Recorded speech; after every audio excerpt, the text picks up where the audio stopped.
Yeah, this is Stephen in California. I'm just going to outline Okay. what I Patrick's been I doing. what I did is I just finished uh, transcribing his new audio, Yeah. and I wrapped the Anderson's definitions into it. So while you're chatting here, I'll finish it up and post it by email. Yeah, and you can butt in and add anytime you want. It's good for us to get it to roll out of our Right, mind and right. over our tongue. Yes, I mean we each need to be able to explain it to the others, Yeah. and then that way we can work on each other and tweak the little mistakes we made.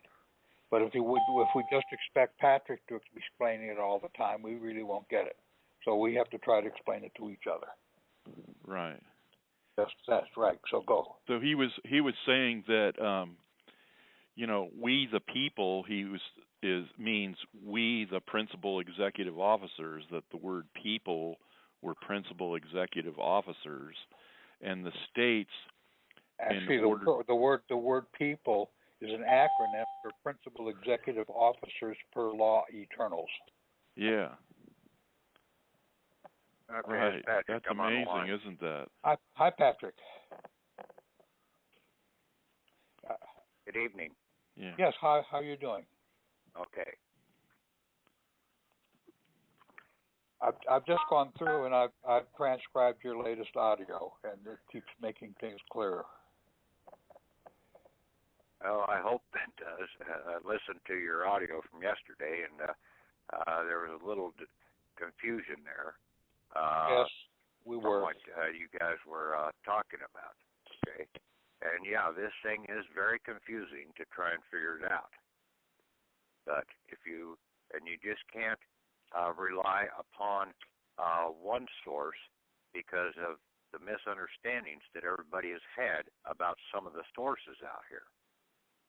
Okay.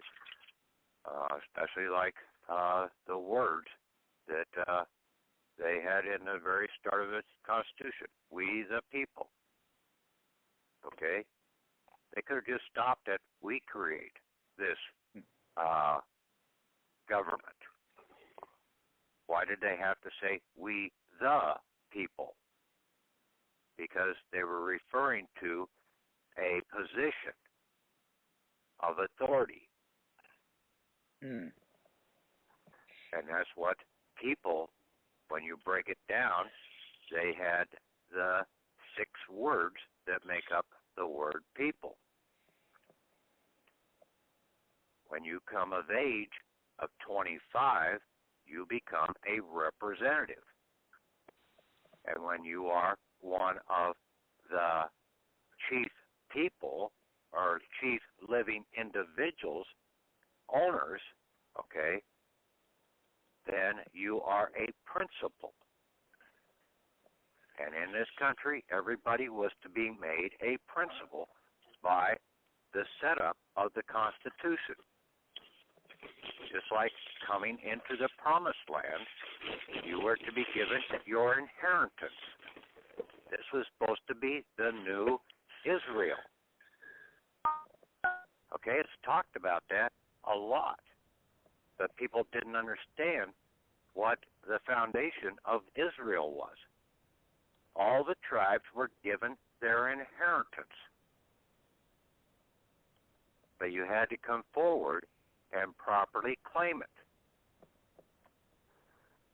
And see, that's what the monarchs out of Europe and out of the Venetian Empire did not like about the setup of the United States of America, the charter that was set up here, because it was in total opposition to what the charters they had over the ones in Europe. They had the Venetian Empire charters, which were, in a lot of cases, a monarchy, a king or queen set up. And that's what basically made so many times the people, we need to have a king and queen. We need to have a king. We need to have a ruler over us. Well, that's what they got. But in this country, they prevented that from having a ruler over us, because we were supposed to come out and we were supposed to be the principal executive officers. The president is just a chief executive officer of a corporation. He's just a nitwit, okay? When the living people come forward and start representing the land, okay, that's how they hit it. Everybody thinks that to be, when you turn 25, you can be a representative in the House of Congress. That's not what that was talking about. You were supposed to be a free man, and only a free man under no bondage could be a lawful representative.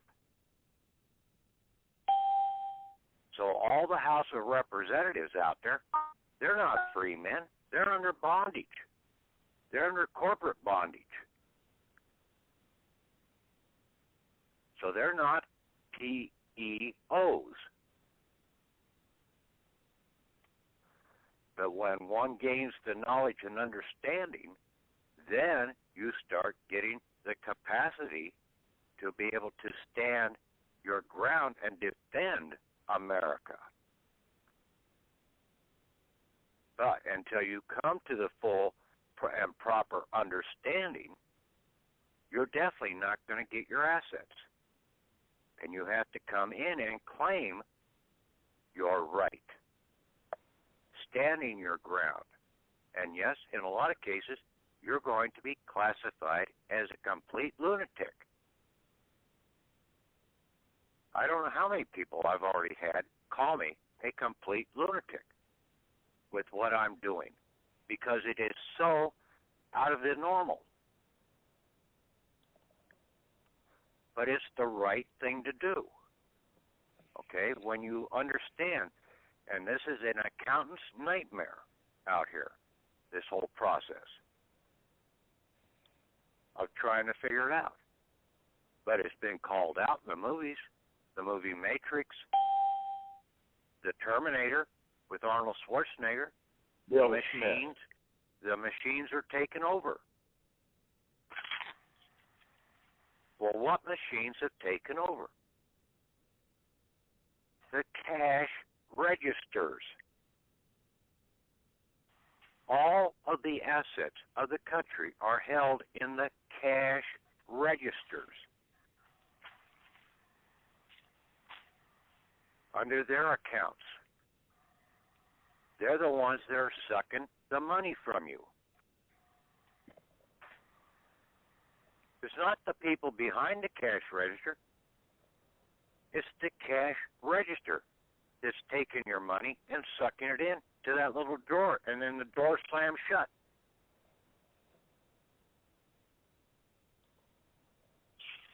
Now you have to be able to come back in and claim it. And you'll find this out very simply by looking at a postal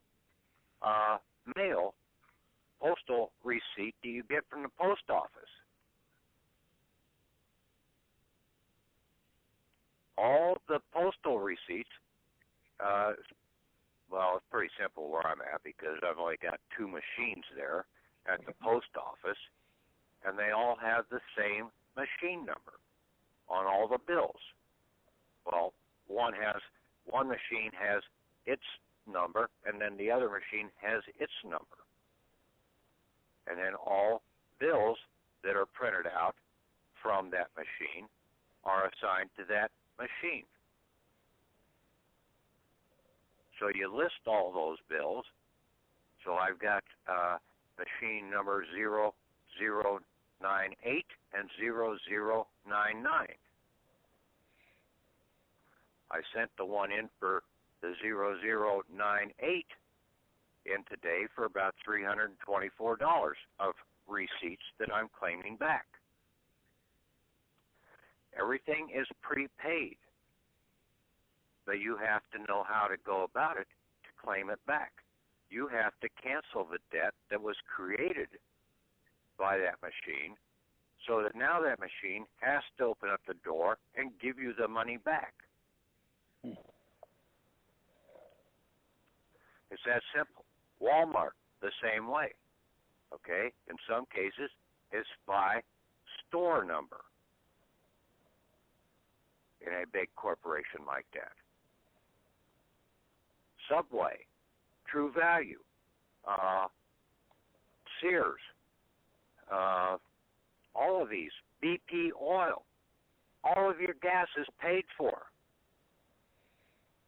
But if you don't claim it, then they're going to claim it as profit at the end of the year and divide it up amongst all the shareholders and give it to their corporate officers, because the nitwit Americans didn't come forward and claim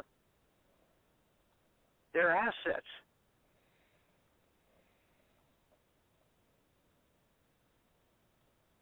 And that's what the money changers came in and brought about with their postal dead world system. But going back to the original Constitution, as soon as you came of age, you could approach your two state senators and do a petition to them to have a private loan or a private withdrawal from the American Treasury. But most people didn't know that either, okay? All the way through the growing of the country. Everybody that came over from Europe, oh yeah, we just got to go out there and beat slaves. We'll just go out there and just work our asses off. Be born, work your ass off, and then die. Accomplish nothing.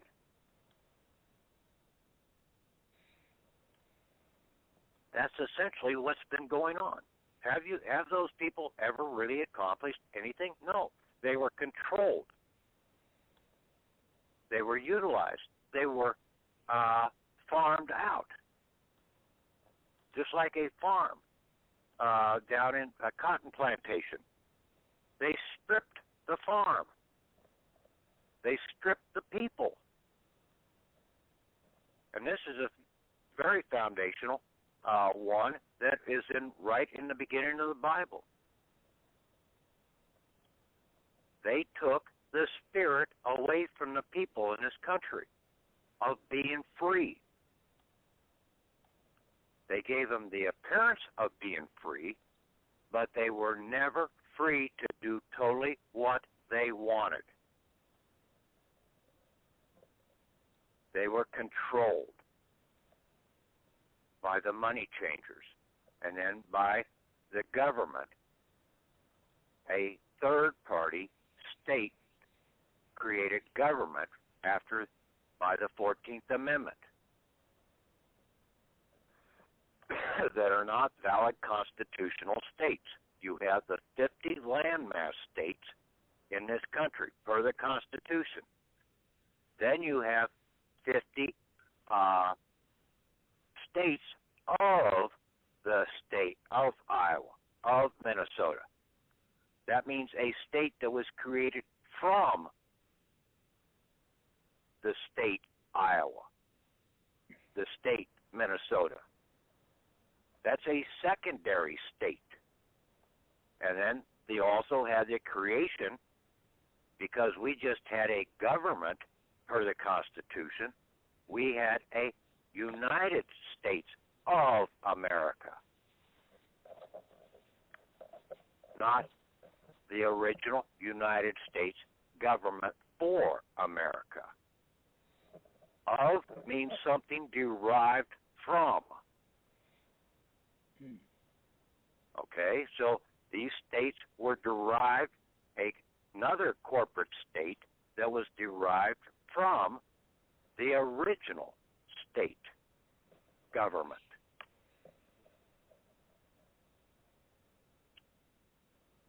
That's where you are now foreign to that, because it was a foreign creation of the Constitution.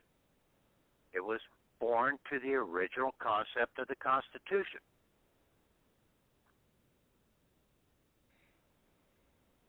And that's when you come out and you stand, but you have to come forward and claim your office. I didn't know or quite understand why all the judges that I went to, and I went to just about every federal judge out there, even the state judges, in trying to gain access to my account. And they kept coming back and saying, we do not have jurisdiction. Well, they don't have jurisdiction. We are the superior to them. It's our jurisdiction to come and claim it. And that's what you do when I put this affidavit up there. We're coming forward and claiming our jurisdiction. But you better understand what I'm really saying. It's not a trust, okay? It's your inheritance. And see, they're holding our assets in trust. It was entrusted to them, but that does not create a trust. And basically, it's out of the book of that Alice in Wizard of Oz. Okay, our assets are being hidden behind the curtain. And what's another definite word for curtain? A tarp. Something that covers something over. And when I found that in the banking laws, or the CFR 31, about TARP, and then I found PEO, and I just kept looking at that and looking at it. I said, PEO, hell, that's the first three letters of people. See, you've got to have eyes that you can see things. Most people wouldn't see that. But boy, it just kept jumping out at me. He said, hey, something's wrong here. This is the first three letters of people. And then I said, okay, if this is the first three letters, what's the last three letters? And that's when I came up with it.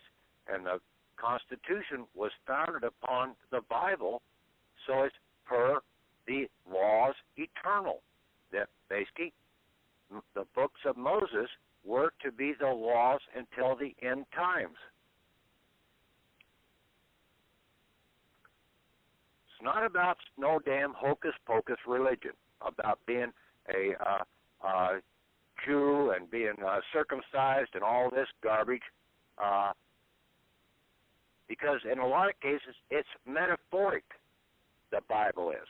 It's all about laws. And see, it goes all the way back to the beginning of the Bible. Adam, basically, well, we'll jump back here. The seal of the United States of America has an eagle in the middle. The eagle is representing the humans that are in this country. Okay? The men, okay, of the country. And men and women. Now, there's 13 stars, there's 13 arrows, and there's 13 olive branches.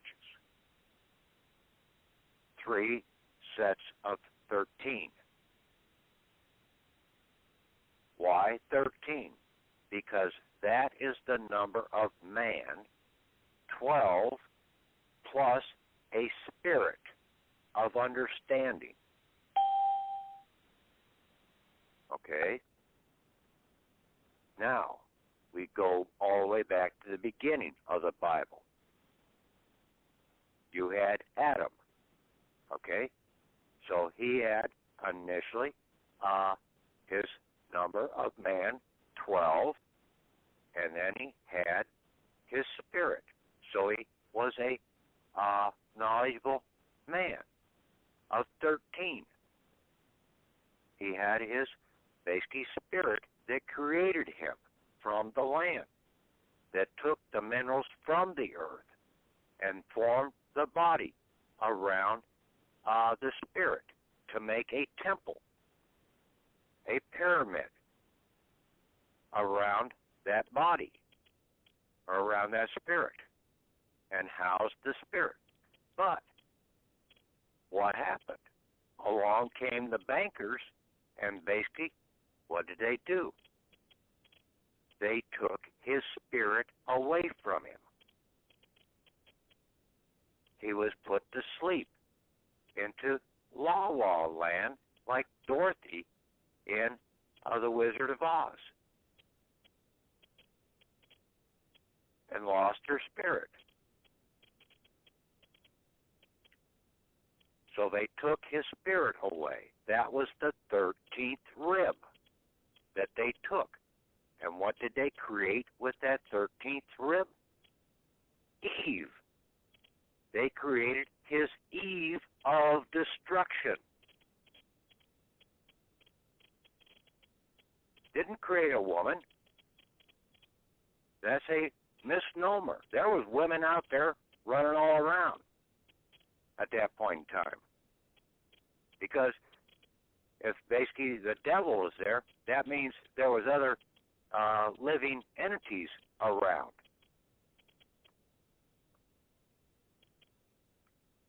See, it was a metaphoric write-up of what the Bible started out as. Cain was one who woke up to the fact, and he left town. He got his assets and left. He was remarked.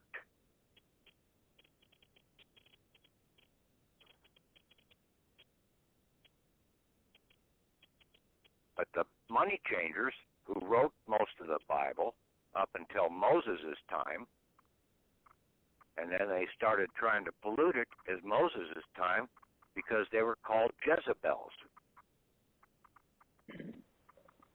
Okay, so that's enough on the history of the Bible.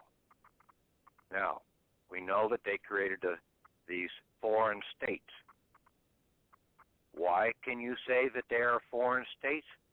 Because they have no star on the flag of the country. That means those states are foreign to the flag of the country. If they had a star, there would be 51 more, because you would have one for each state of whatever, and then the United States of America. So now you would have 51 new states. So there should be 101 stars on the flag. But there's not.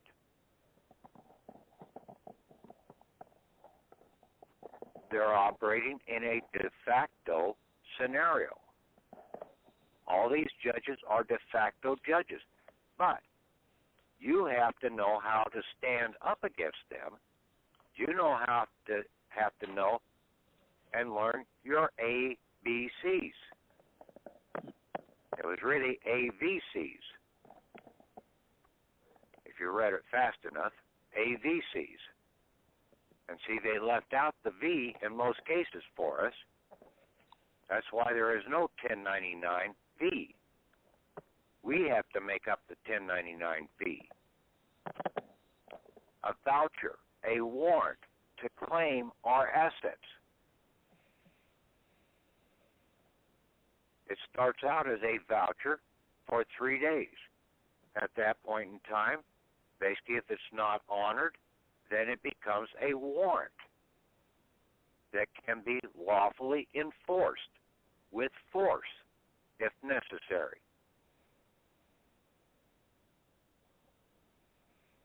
That's when you would turn it over to the law enforcement officers.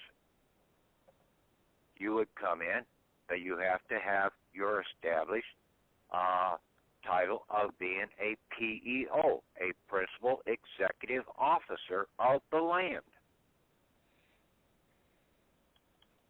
I don't know why some of these people want to claim that they're not an American. America is the land. Okay? You came from the land if you were born here in this country. Because what made up your body? The minerals from the land. So you are of the land. You were derived from the land. So you've got to be an American. The temple, anyway, is. The spirit hasn't been called home yet, so we're stuck here on this planet Earth until we get called home or until we figure out how to break away and get off this planet. But if you're under control of the money changers, you will never get the knowledge and understanding and have the freedom to gain that knowledge and understanding to break away. Okay, enough on the setup of this whole system.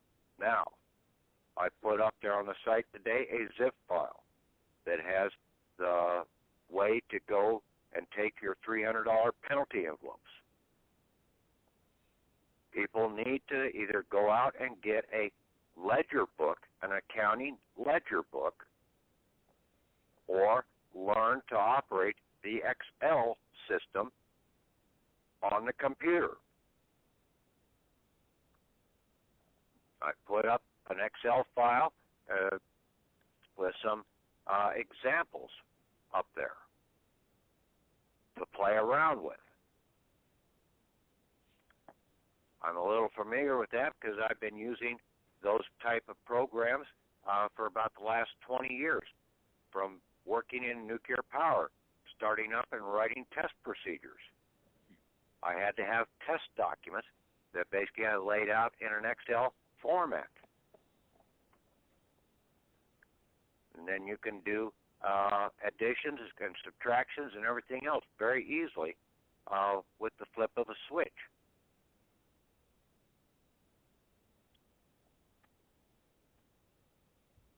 Yes, it was in the machine world.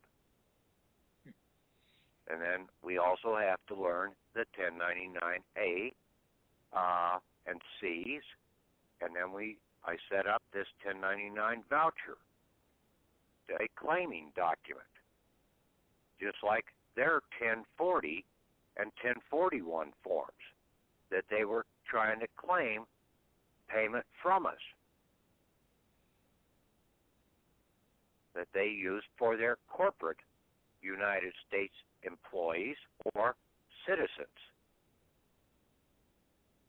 Either classification, you're under the corporation's control.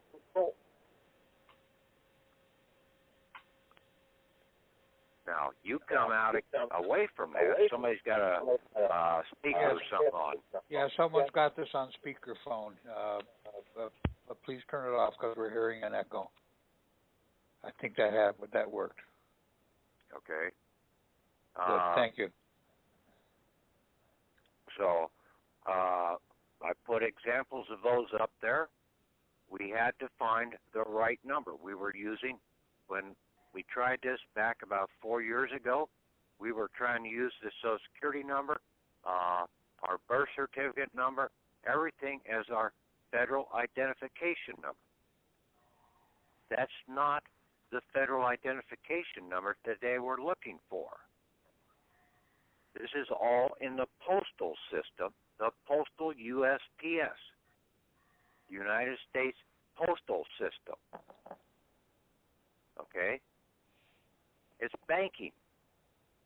It's a different banking system. You have a depository where all the de jure assets are being held, and then every mailbox out there is a depository. Every day, they are depositing money into that mailbox if you receive mail. That 46-cent stamp on that envelope, you can claim that back. That's money that they're given to you. But you never knew how to do it. The receipt that all the stores are giving you, they're giving you money back.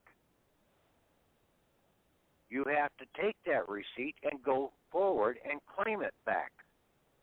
But you have to cancel the debt that was created by it first before you could claim it. So the postage on the mail sent to us can be claimed back? Yes. Wow. Everything out here is basically a money transaction. That's why in Anderson's dictionary, the first thing it says about mail is that it's money.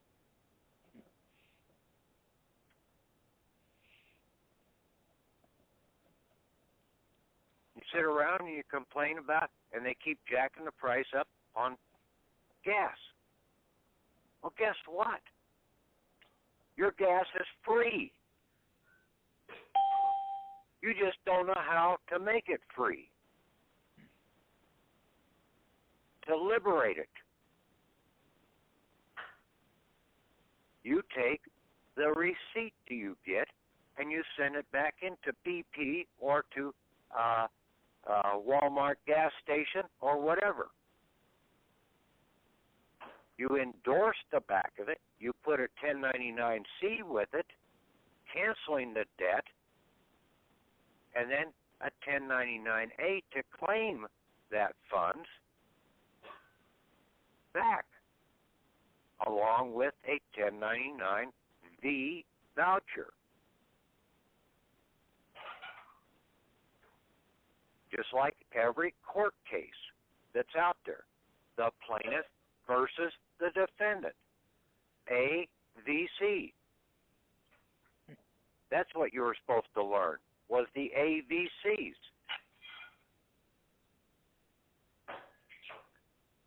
The B form is for a brokerage scenario. I kept looking at that, and I don't think we even fill that out. The only two that I could see that we have the authority to fill out are the A's and the C's. And then we have to make up our own voucher. We take the court case, the defendant versus the plaintiff. With those three, you now have had your court, and you have ruled upon that court action.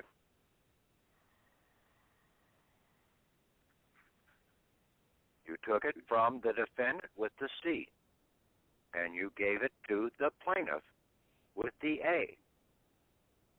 And the intermediary is the voucher versus.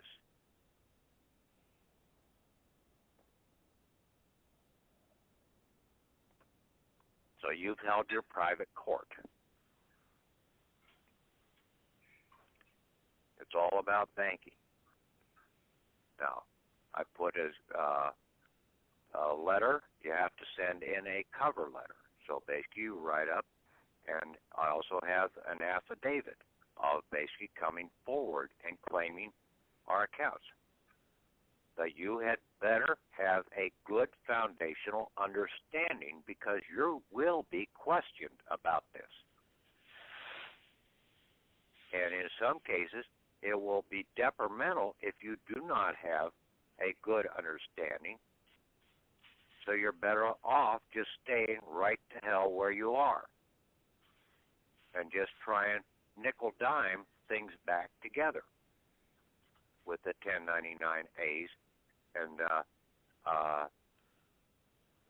Cs. You cancel the debt, and basically then you claim it back and just stay at that low level. Or you with your affidavit, you come forward and you do an affidavit. Now they have to disprove that, and they will come and question you on this. In some cases, I've already been questioned in different scenarios by the Secret Service, by the U.S. Marshals, by different organizations.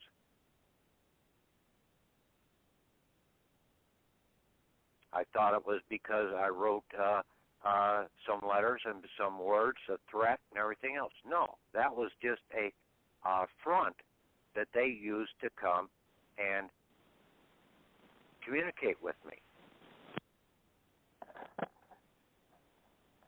But see, we don't see that.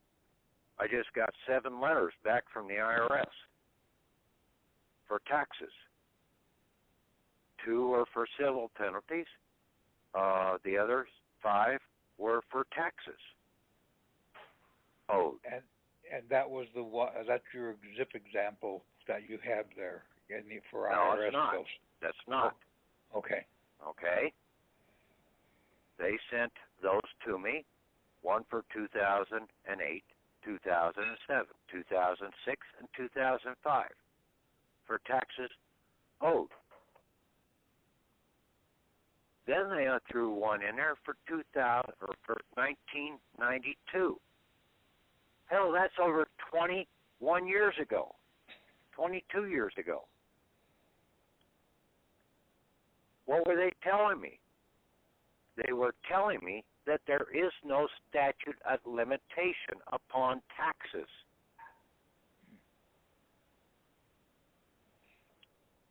If the tax was a fraud, there is no statute of limitation upon fraud or upon the tax. And see, what they were trying to do was when they send you a bill, it's a bill of exchange. We don't create the bills of exchange. We take their bills and we exchange them back to them. But we have to cancel their debt that bill created, and then as soon as the debt, whammo, the cash register door pops open and you can reach in and pull the money back out, that amount of money.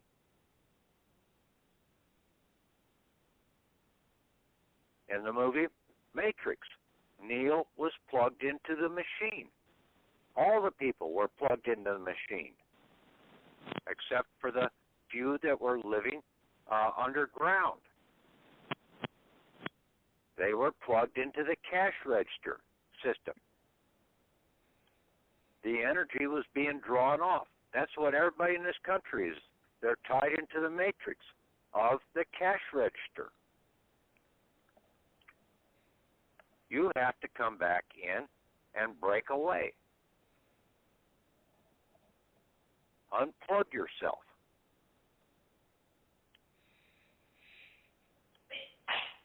I put examples up there for the postal office. $300 penalty envelopes. Those go to St. Louis.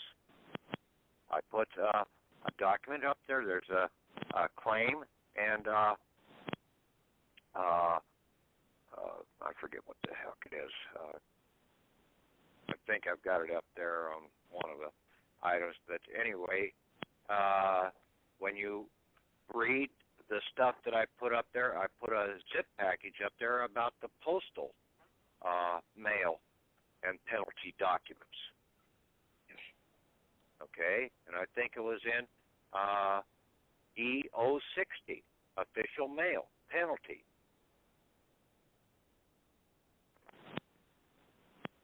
Look at some of the documents that you get back from some of these courts, okay, especially at the federal level.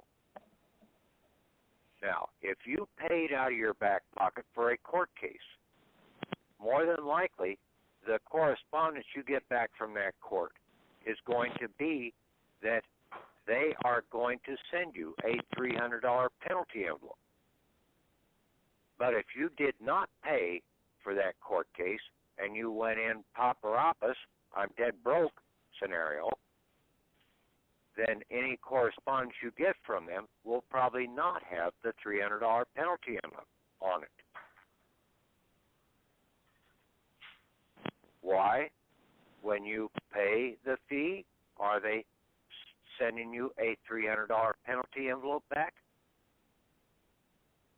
Because it's money. They're giving you the money back for paying the fee. You can claim that $300 penalty. And if filing fee was more than that, basically they might have a black stamp and also a red $300 penalty stamp on it, so that envelope is now worth $600.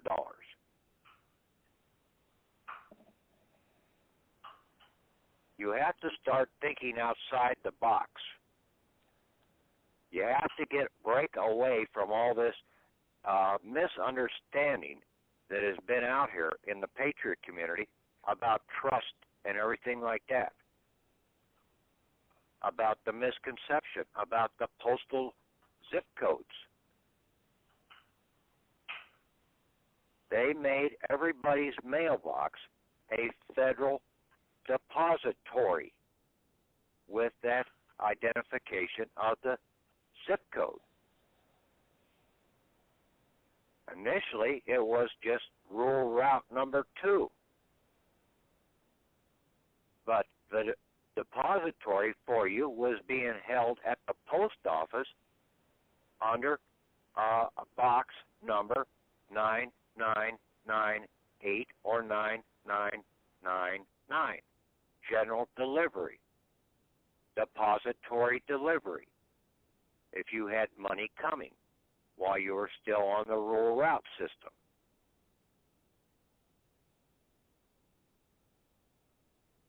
You would have to go into the post office to claim that money.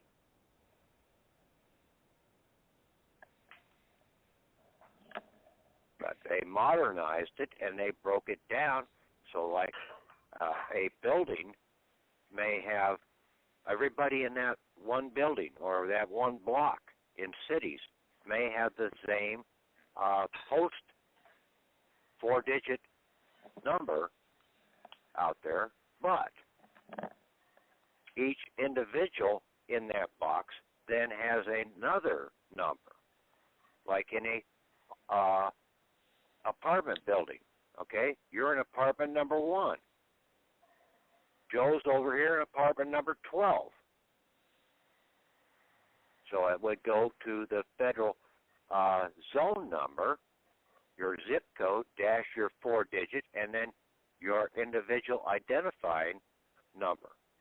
So when you put your address down, now you've got it properly identified of who that money is to be deposited to, delivered back to. You don't use the right numbers, you're not going to get your mail back, your money back.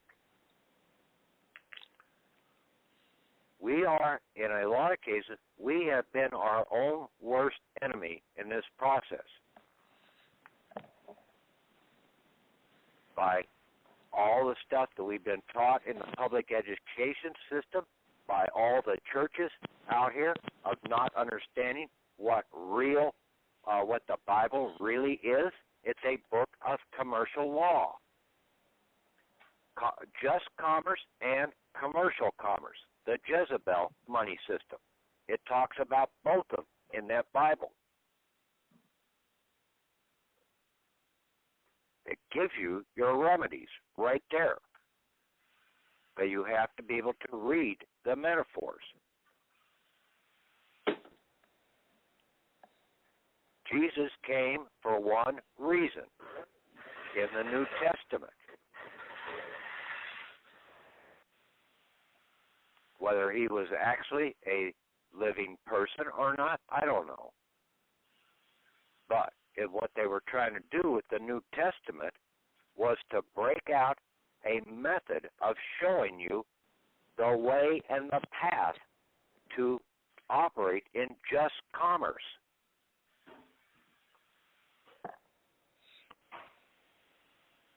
But see, nobody saw that. And it was written in a metaphoric condition. And metaphor basically is a sleep condition.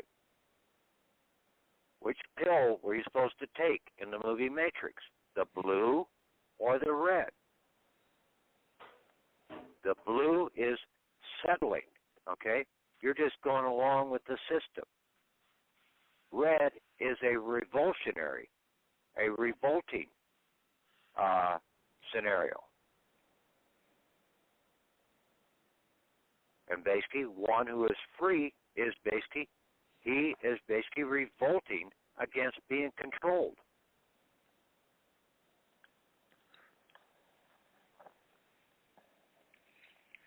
And he will fight to stay from being controlled. So he is red.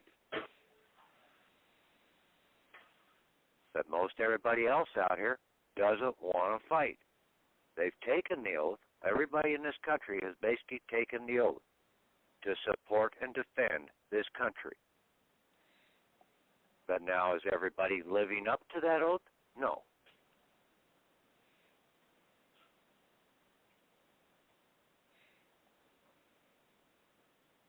They think they are, but basically they're not, because you've got to understand how the money system works. Then, by canceling the debt, and see, when the debt goes away, the inflation goes away too. Now we start operating in just commerce. We've taken the bankers out of the system when there is no more fictional debt, and most all of it is fictional, just like in the movie International. The bankers never risk one iota. They got you into a false scenario. They put you to sleep. Okay, like I said, I put those examples up there for different scenarios for the 1099. I tried to put all three, the 1099A, the 1099C, and the 1099B onto one sheet of paper, so that when you fill in your address on the 1099A, it will automatically enter into the 1099C. Now, since the 1099B is a different setup, you're going to have to retype your address in on it. And same thing with the money, okay? It won't go on to each one, because in some cases you're going to have to subtract for the interest off the item, and then you do not claim the interest. You only claim the real substance, the true value substance. Let them take that interest and burn it up. That is the fat that's being cut away from the bull in the temple back in Moses' time. It's also called a haircut in Samson's time. Samson was not the good guy. Samson destroyed the temple. He destroyed what was just. But they tried to make it out that he was the good guy and the temple was the bad. But as long as they kept his haircut, kept the inflation out of the system, they had control over him. But when they got back into wanting the frying pan from the local banker out here using interest, all of a sudden his hair started growing out again and started running amok. And that's what's happened in this country. The hair has grown out. This country is totally out of control. It needs to be cut back. Okay. I'm done giving you Bible sermons. Okay, open it up for questions, Tom. Okay. Well, I have some. I gather that your package for court action, what you're saying is we should start off paying current bills and not get into right away trying to get all our assets out all at once. No, I'm not saying that at all. No? Okay? No. It all depends upon how you understand things. Right. You If can we're go ready after both of them, okay? as long as we're ready for the questions that we're going to get. Yeah. You will basically be operating out here, okay? Even after you get out in just commerce, you're still going to have to operate to go to the cash register and pick up your return that you paid out of your back pocket. Mm-hmm. Okay?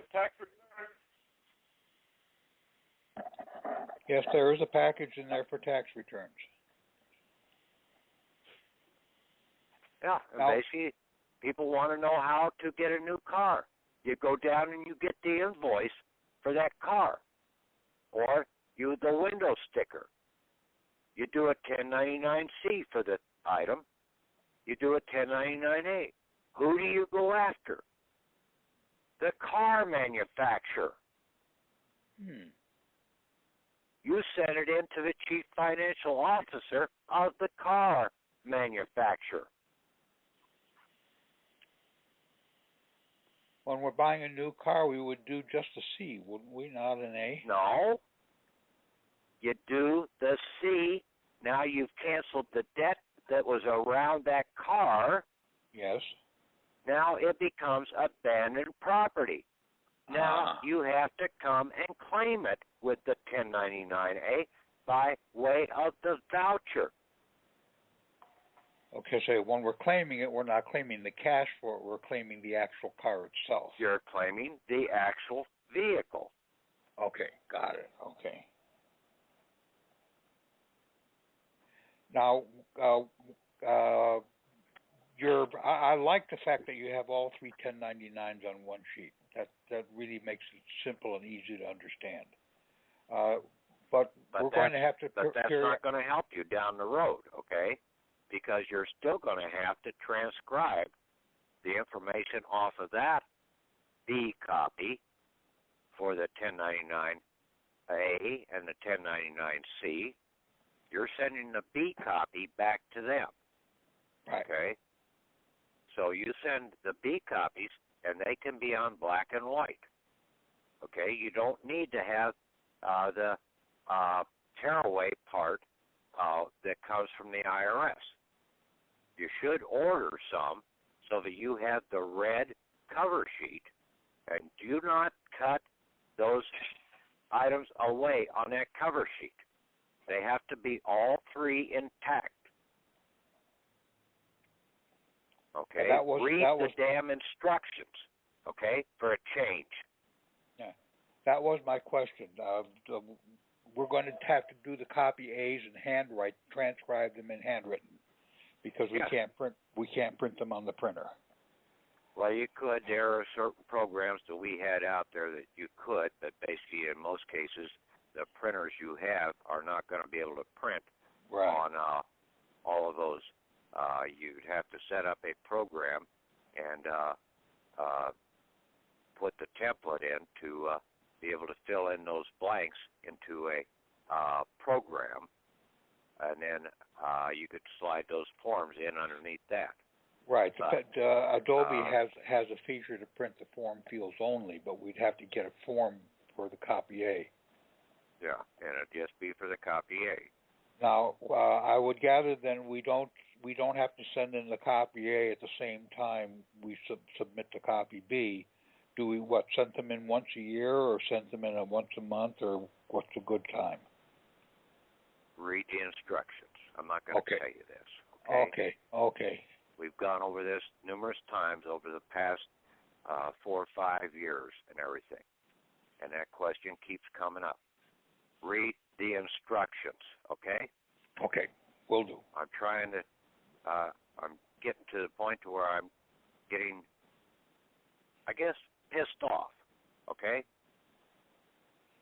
about trying to tell everybody the shortcuts in the instructions. No, read the damn instructions yourself.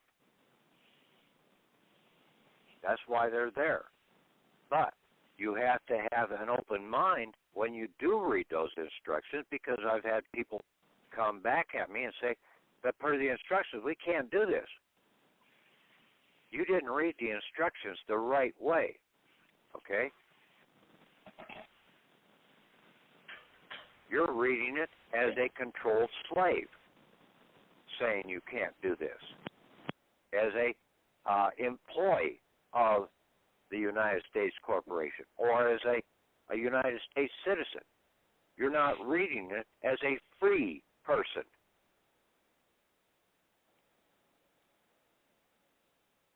One who has the authority over the item. So we're no longer sending these in by certified or registered mail? I would send pretty much most of them by certified. At least you'll have, you don't need to send a green card. At least you'll have the tracking of them that you had submitted that, okay? Right, because you can look up on USPS.gov when they actually received it. Yeah. You could send them prior with confirmation. Pardon? I said you could send them prior with a confirmation. You can have it that they did receive them. That's cheaper. Yeah. Yes, priority has a tracking number too, and you can you don't get a receipt back, but you can look it up online. Put a confirmation on it. You can get the receipt.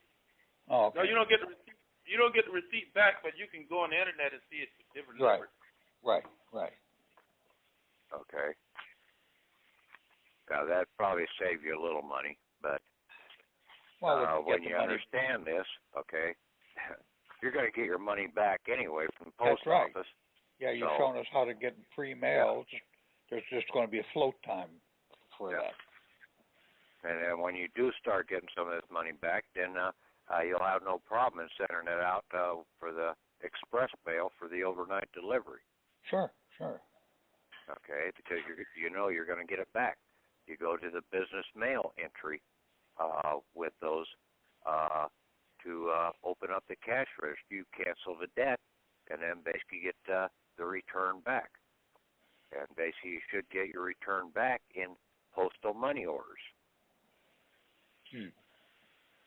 But this I'm gonna give just to make advice on when you mail anything, use regular stamp. Do not use the script stamp. No, it doesn't make any difference. Okay, it really doesn't. It doesn't. That doesn't. Okay, that's a misnomer too. Well, let me tell you an example why I say that. You remember Charlie, right? Mm-hmm. They was holding him down in this county jail, and when you would send him something with stamps on it, they cut the stamps off and put a script on it, on the mail, on the letter. So that might have to make a difference. Yeah, somebody was claiming those stamps back. Could be. But they don't realize that they can claim back the meter postage also. Because is not that meter stamped onto that envelope? That's what These are stamp taxes. Everything that goes onto that envelope is a stamp tax. Now, where do all taxes have to go? Back to us, the tax collector. They have to go back to the principal. Yes. Right. The America. source. And who is the principal? You. Right. So it's all going to come back to you one way or another, whether it's a meter stamp or whether it's an actual stamp. And that endorsement that you have for the 300 penalty envelopes, and that basically needs to be stamped on the back of each envelope that we turn over, right? Well, or basically I just wrote on there, penalty endorsed for set off and claim per attached 1099s, Okay. 1099s, okay? And then I signed it as Mr. Patrick Devine and dated it on the back of each one of those envelopes. I've got the Excel file that I had all the envelopes listed on there, and I signed that, okay, and ordered them to make the payment back to me in a postal money order. Okay, but you're turning over the actual original envelope that they send over. We send them in. Yes. Yeah, you endorse the back of them. Right. Okay. Now, same thing with your receipts.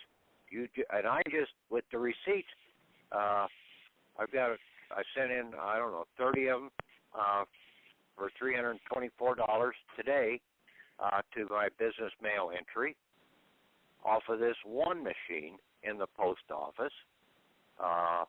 That was the small pile, so I got that one out the door.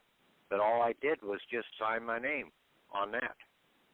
Okay. Just give them an endorsement. The 1099 A and the C and the V cover the transaction, and then the cover letter, and then you also have to have, when you're doing that, you put a copy of their 3613 form in there. You put down the local post office, the number of the machine that's on there, and then the amount that you're claiming back. Then it goes to the business mail entry. They take it, and they have to, you have to have a cover letter. It says right on that form that per the customer's letter, okay, then that will go up, and that we will get the authorization signature, and then the money will come back down. Okay. And I was thinking I would just look at $300 penalty envelopes. You do an 8096 form. Yes. And that goes into St. Louis under the claims and adjustment department there, which I think is identified in one of those mail manual that I had there. I think it was the E060 one. Right. Now on your 1099As, you're sending yours to Kansas City. That we send them to whatever our chief region, IRS region is. No, you send them where they tell you to send them. Okay. Read the instructions. Okay. Yes. And basically on that, where do they want you to send the voucher? The payment stub down at the bottom? Yeah. That's where they told me to send it. So I'm going to send it back to them. Okay. It came from Atlanta, but they told me to send it to Kansas City. So I'm going to send it to Kansas City.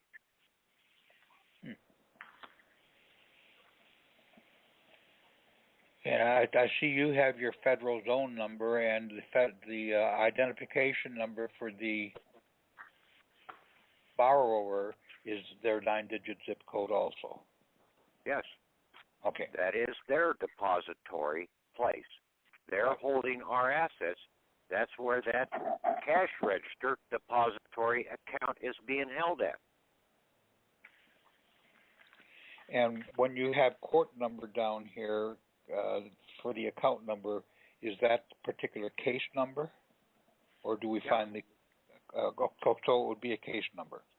Yeah. Case number, whatever, okay? For a store, we would have to come up with some identification for the particular store. Or, basically, if they call out, like at the post office, they call out the cash register machine. Ah, okay. Look at the receipt. Yes. Look at the receipt. Okay. Yeah, you'll normally have it on something, basically, like Walmart or Casey's or Dollar General or some of these other True Value. It will probably be by store number. And then you're sending these 1099 A's and C's you're sending them into the chief financial officer of the headquarters for that corporation. Mm. So you need to find out their zip code plus their 4-digit number. You don't go to the local store number because that's not where that's going to be coming from. The corporation is the one that basically all the cash register receipts go back into. So we send them to the CFO of the headquarters. Yes, the chief financial officer of the headquarters. Okay. You make him Right. the responsible party. He's going like that. Well, he's not going to mind it too much because basically there's very few people out here that are really doing this. Well, if we get wound up. Good. Yeah, then you start you- shutting down these corporations. See, they're out there utilizing our assets. Twice. Our assets are being a corporation, and see, the bankers set up this whole deal about all of these things had to be under corporation and corporate laws, in that a corporation has to zero its books at the end of the year. You can't carry money over. You've got to zero your books. So you got to give it out to your shareholders or to your employees. You got to get rid of it. You got to take it off the books. So if you've taken everything off the books, how in the hell do you operate the next year? Where do you get the money? You've got to go back to the bankers. The bankers are controlling the corporations too. Okay? So, yeah, all these big profits like the oil companies and everything, because the people never came in and claimed the money back that is really owed to them, because the corporations have to go out and borrow, so they go out and borrow from the corporate United States Treasury, because now with the certificate of live birth, with our Social Security account, we have established TARP accounts that are held under a TARP, a Troubled Asset Relief Program. That is the curtain that's in The Wizard of Oz. So the corporation needs to borrow money, like bailouts and different things. They come and they draw against, but only in the way of having bonds written. The Federal Reserve then turns around and sets up this fictitious debt scenario out here with that corporation. Our assets are still there, sitting there, okay, but they're being utilized under a bond and insurance program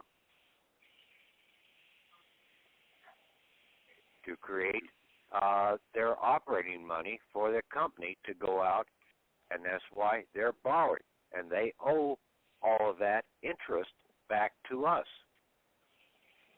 That's why everything is prepaid. Now, your little ma and pa place that only operates within the county, they're not going to be that way.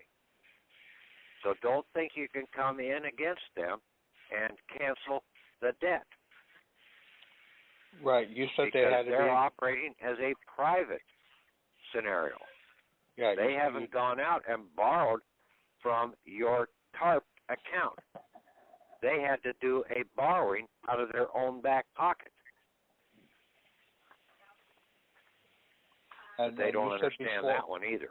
Okay? You said before that anybody in interstate commerce is actually borrowing from our account.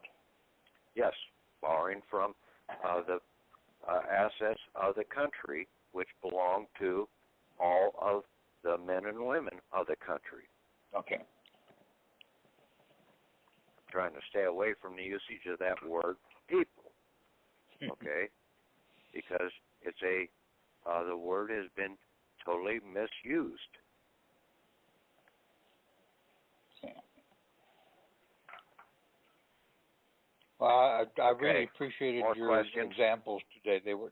I really appreciated your examples today. They were very clear. Any more questions?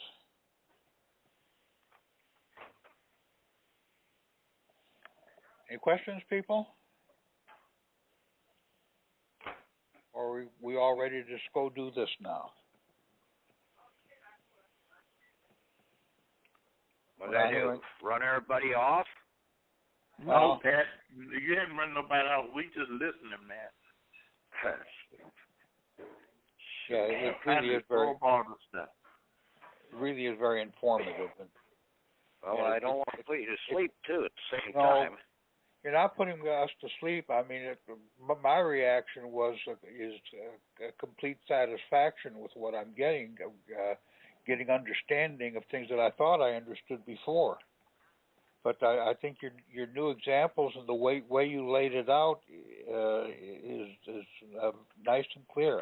And I can also see how the other things you were doing were a sidetrack, but they were necessary sidetrack to be able to get to this. That's right. Yes, I got a question. And some of the sidetracking, we had to go out and prove that some of the stuff that these other people were trying to put out there just wouldn't work, period. Okay? Right. So, yeah, I probably should have just kept my mouth shut, not even bothered setting up this site, just gone out and done the endeavor myself, and then come in and said, okay, here's the answer. But that's not the way it's supposed to work, okay? We're supposed to work together as a unit, and basically there's been very little of that. And then a lot of people out here have been just too inundated. Well, this sounds good over here. This guy over here, he's doing this and he's doing that. Basically, he's getting results. You know, I have yet to see any real hard facet results that come out of these people that will work on a continuous basis, okay? In most cases, these people that are claiming that, they're out there charging you money out of your back pocket. Yes, indeed. Knowledge was supposed to be free, okay? When you gain the knowledge, okay, it will be there for you.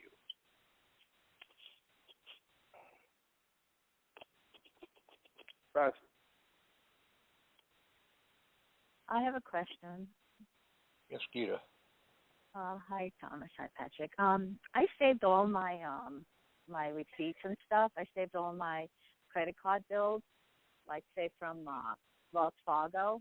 Now, I'm trying to figure out how to do that. I'm sorry, I'm outside. I keep them all together, add them all up, do a 1099-C, 1099-A, the voucher, and send it to the CFO of the Wells Fargo. Well, and fill out the Excel spreadsheet, which is sort of a list of what you're sending in. Yeah, I kept all the records. Right. Yeah, So, try and record them. And basically, they were out there utilizing your assets, okay, the whole time. Yeah, since I paid out of pocket, and I usually pay like before there's no interest, so I paid before the 30 days, and so that means that everything I paid was out of pocket. So that means. So you got money today coming back in. Well, you know, hopefully I can understand this and get it in my nitwit head so I can do it properly. And I just have to make sure I get the zip codes with the 4 extra numbers for the right party. Right. Right.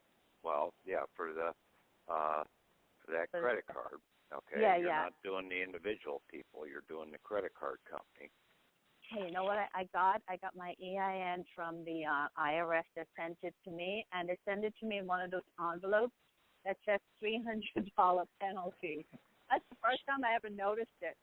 So I'm going to try that. So they paid for your $128. Interesting. Well, yeah, and basically you order some forms from the IRS, okay? Yeah, I did. more than likely the envelope that you get those delivered in is going to have $300 penalty on them. Okay. Yeah. Wow. I ordered a bunch of 1099, so I'm just waiting for it to come.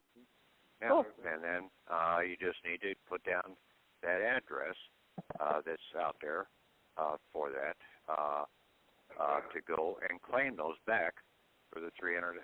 I don't know whether I had it on the Excel file for that one or not. For the 300s, I think you did. The St. Louis address? I'll have to double check. Yeah. I think so. So I've been throwing away all of my receipts, so I got to stop that. Yes. I And even basically, I keep did that today. I walked in there and basically, sometimes you just don't even think, and you don't pick up the receipt. Yeah, you have to realize, hey, this is money. I keep my In-N-Out burger receipt, my cheesesteak. Keep every receipt. So I'm gonna. So I mean, I'm going to go back after all my utility bills and house payments and property taxes. Yeah. So yeah, it's on that Excel sheet that I posted into that PEO submittal examples. Okay. When you open that up for the $300 penalty envelopes, the Excel sheet right there has the address for that claims and processing accounting service for the U.S. Postal Service there in St. Louis, Missouri. Okay. Yes, those where examples. You would send those penalty envelopes into. Those samples today were very nicely organized. Yeah, I think I can get it. Thanks, Patrick. Okay. Patrick, this is Marshall. Can you hear me? Yeah. You were starting to say something about the credit card. So if you run all your bills through the credit card system, you just do it through the credit card. You don't have to do it to the individual businesses that you purchase from? Well, basically, your credit card company is basically charging you, okay, right, for that. Get it from both. Yeah, if you got the receipt, you can turn around and claim that against the receipt. But just be, that is not really just, okay, to do it right, double but what dipping, okay? No, I'm not trying to say double dipping. What I'm saying is if we do it on the credit card company, we don't have to do it on all the individual receipts. They would have to go back to the other company to get it, okay? Okay. Right, because I was trying to streamline my bookkeeping or my payments going out, that I was just paying it to the credit card company. And I was running as much stuff as I could through the credit card company. Uh-huh. So did I streamline it in the right way that I don't have to send all those receipts in then? Well, I would try it that way and see what comes back. Okay? I don't know. Okay? Was that work with stuff debit? is sort of new. Okay? We have to try it. And basically, we can make mistakes. Okay? But it's got to be one way. It's got to be one way or the other. Correct, okay? But I do have it the other way that I could go back and do each individual receipt because I kept both of them. Yeah, and basically so you didn't go to 100 different places. You normally probably went to only about 4 or 5 different places, right? A dozen maybe. Okay, yeah. And basically you're going to do some of this stuff out of your back pocket, so you're going to have to go to those places anyway. Yes, correct. Okay. I mean, sometimes, well, I forgot my wallet at home, so basically I got some cash in my back pocket here, so I'll pay with cash.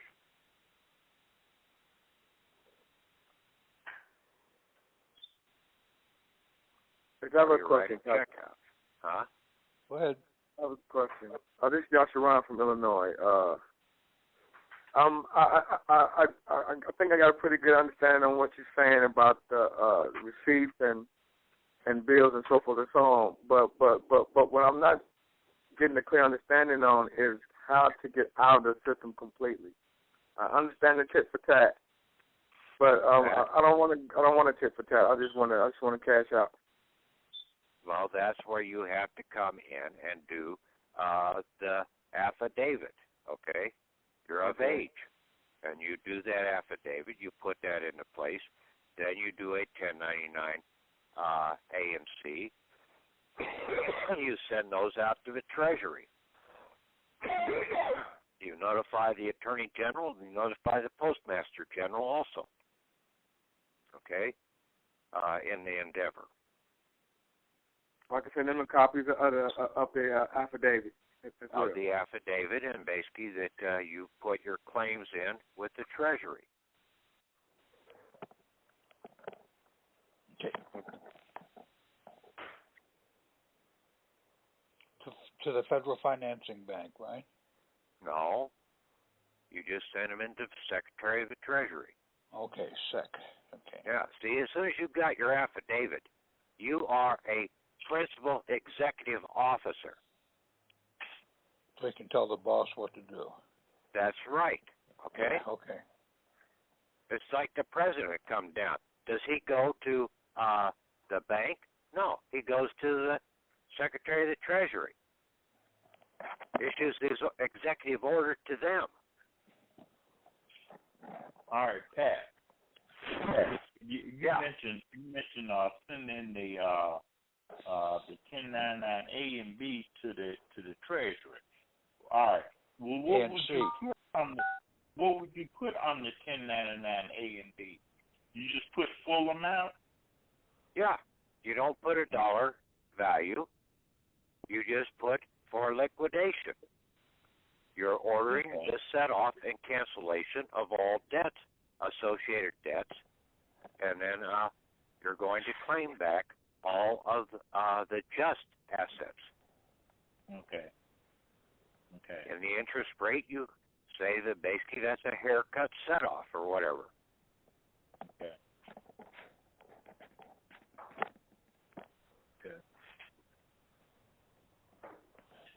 Okay. Any more? Yeah, this is Tom from Michigan. I got a question, Patrick. Thanks for all the knowledge that you're sharing with everybody. I've read some of your work on the Form 56.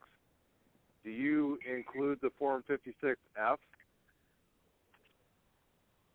The 456. Form 56F. Oh, you mean the 56? The 56 and the 56Fs? No, you don't have to include those. Okay. Okay. Those mostly you've got them on file with the IRS. You have to send those in when you do them.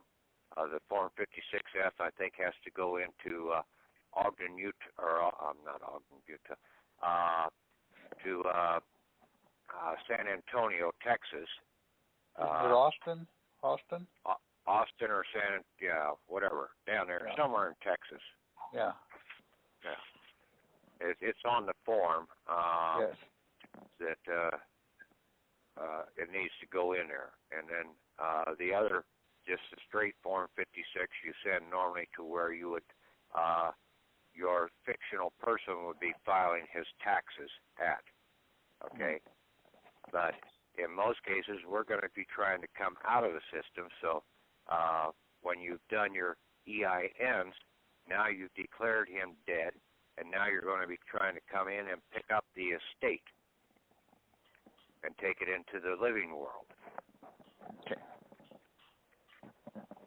And see, everybody thinks that the death and resurrection of Jesus was the only time that ever happened. No, there was over 23 different times throughout recorded history that this same death and resurrection took place. Different people started seeing how to come out of the system, and they tried to awaken their cohorts out here.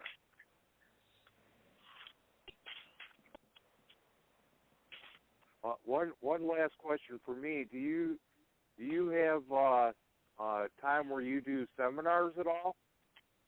No. I'd be. Yeah, right now. This is the seminar right here. Yeah, I try to get away from the talk shoes and everything like that because I'm not going to get into that scenario. Seminars, I'm not ready to go that route yet. And basically, then it would be I would set up the damn thing to where I would be in total control and not at the mercy of anybody else, and I wouldn't be charging for it anyway.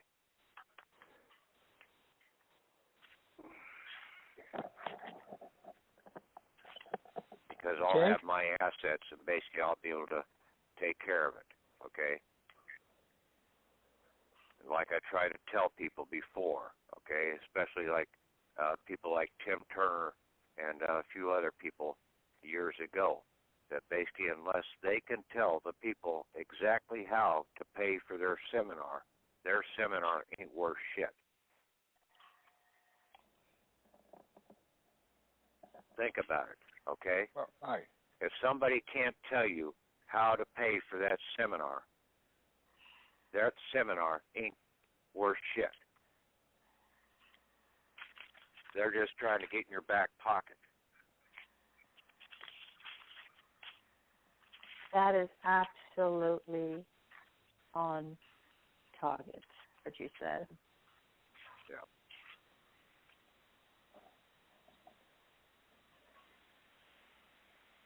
Okay, any more? Any more questions?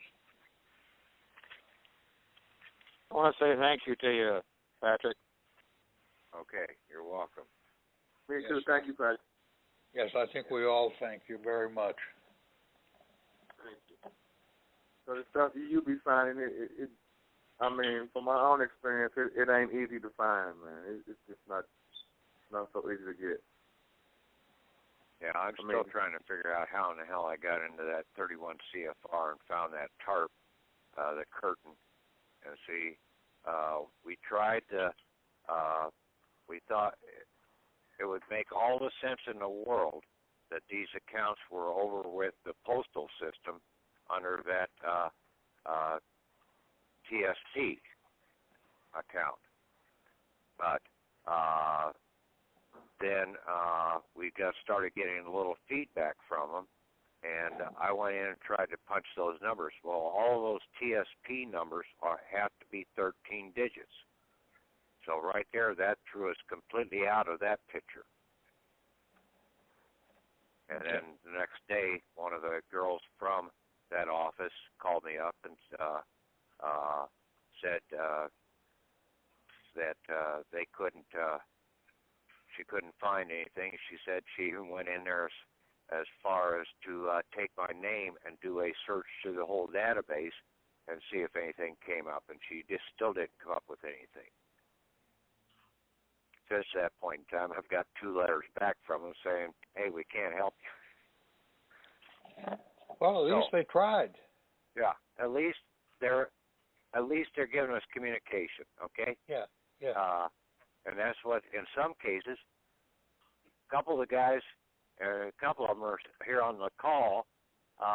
They were in bankruptcy, and basically they talked to the judge afterwards, and basically the judge told them, "Hey, you can do this yourself."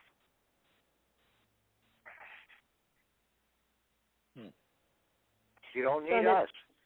So the TSP 70 is definitely a form that we have to figure out. No, it's a form that we're not going to use. Okay, so forget it. Okay, I pulled it all off the site. Okay. But Patrick, I know you taking it off the site, but just for shits and giggles, I mean, 13 digits, that sounds like a death certificate. Well, we tried that too, okay? So, it's not there, okay? It's under, the death certificate is under a tarp. And the TARPs are all held at the Treasury. Those Troubled Asset Relief Program, okay, that TARP. You see, that's what was being pointed out in The Wizard of Oz, the curtain.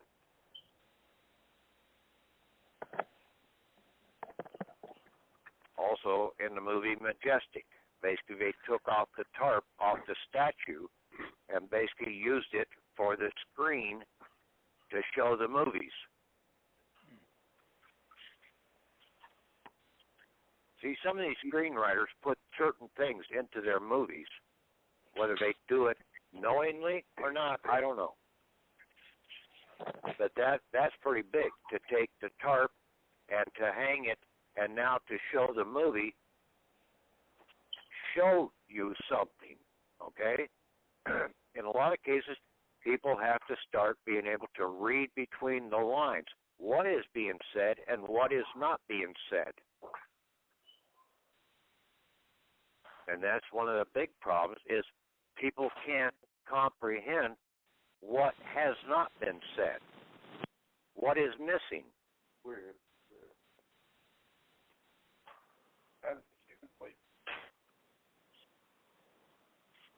Hey, Patrick. Yeah. The 56F form on line 6, it has a check the applicable box for the type of financial institution. It has bank, and the next box it has thrift.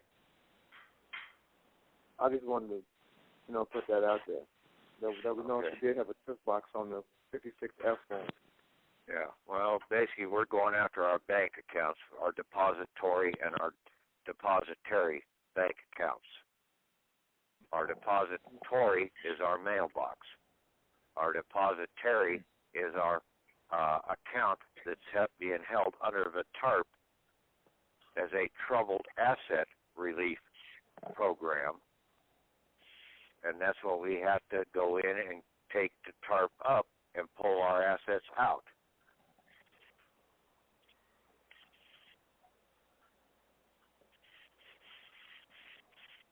Okay? Yes.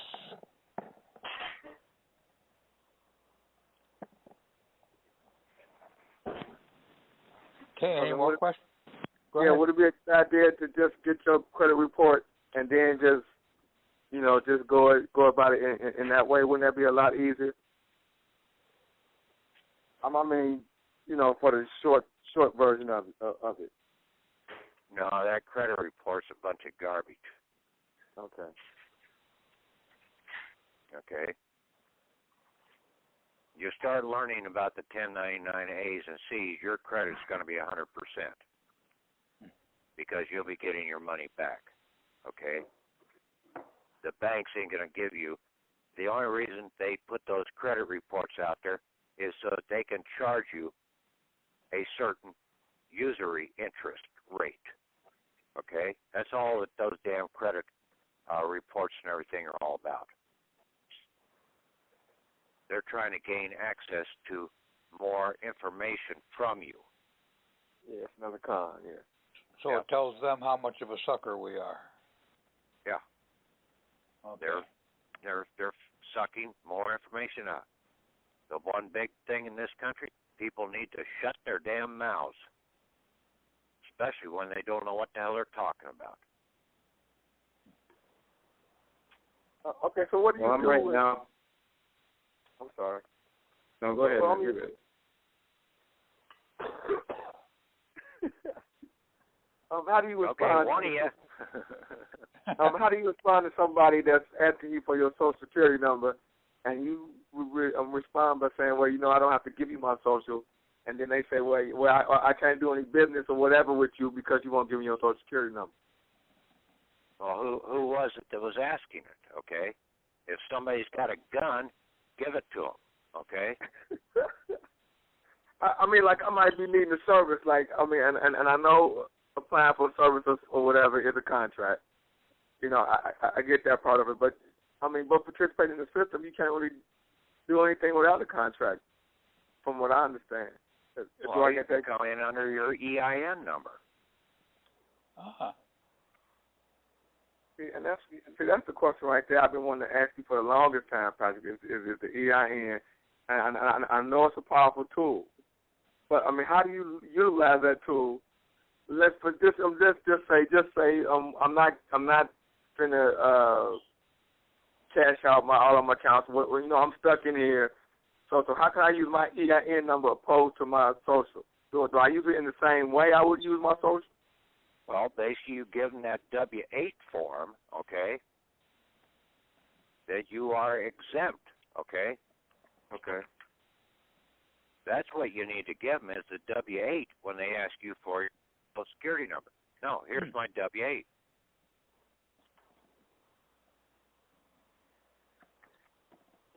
Now, if they don't want to comply, then basically say, well, have a good day. I'm giving you information out here about how to start drawing funds out of your account. Right, so that we don't need those contracts. So that you don't need those things, so that you can start going out and being independent. You don't know how powerful this information is, okay? When you start drawing and understanding all this stuff that I put here to get your money back, this is just the tip of the iceberg that I put up here. But sink the ship.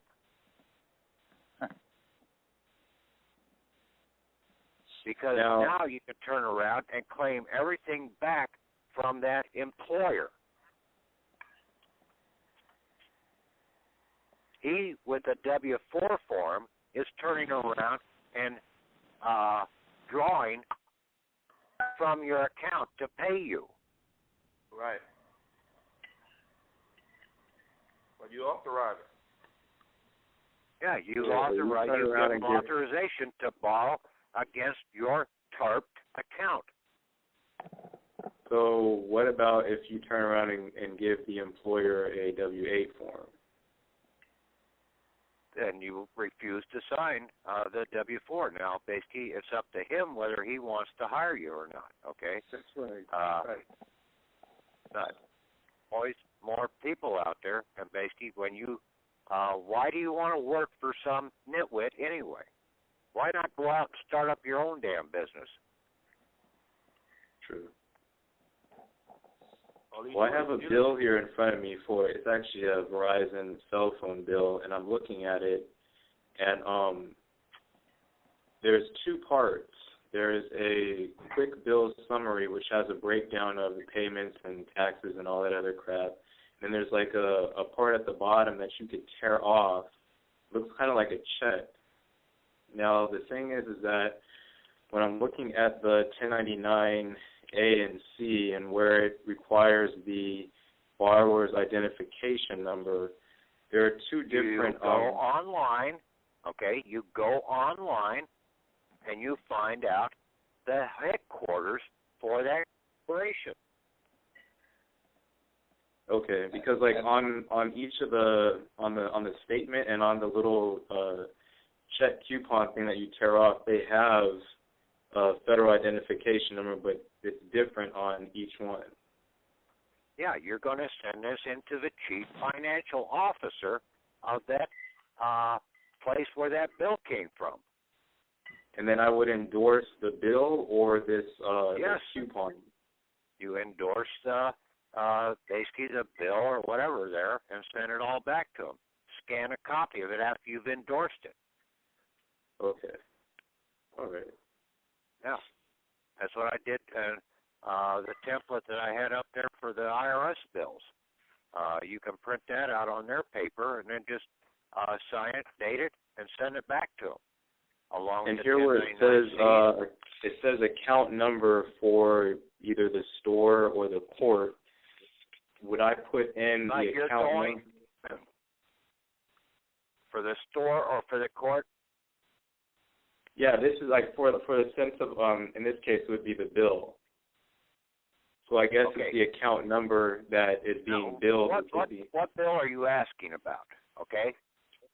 Well, right now I'm looking at... What's the name of the company? What's the name of the company? Yeah, Verizon. Verizon. You go onto the internet and you find out where the Verizon headquarters is at. Okay? You find their headquarters, you find their chief financial officer. You have to find their zip code and their 4-digit number. You may have to look more than one web page to find that. And Patrick, what we did was we just called their post office, whatever city or town it was, and asked them. Because if you ask your local post office, they won't give you that information. Yeah, your local post office, but you can should be able to. You could probably even call up the company and ask them what their headquarters 4-digit zip code is. Sure. Their full zip code. Say, I've got something that I need to send back, and I need to have your full depository account number.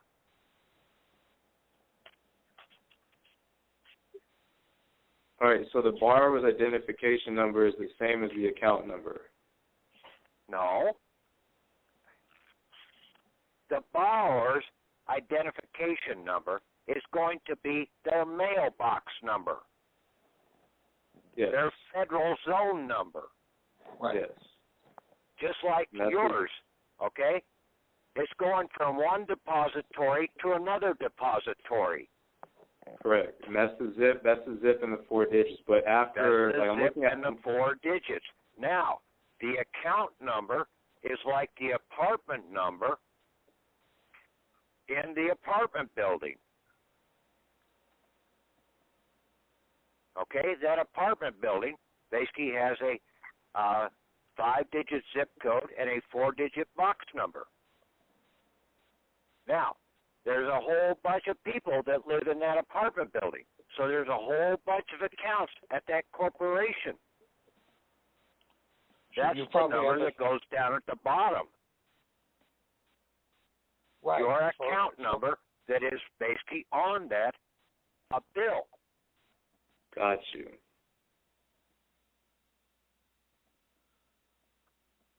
Don't make this more difficult than what it is. It's pretty damn simple. Yeah, you're right. It is pretty cut and dry. I mean, it's just getting together the technicalities as far as the numbers are concerned.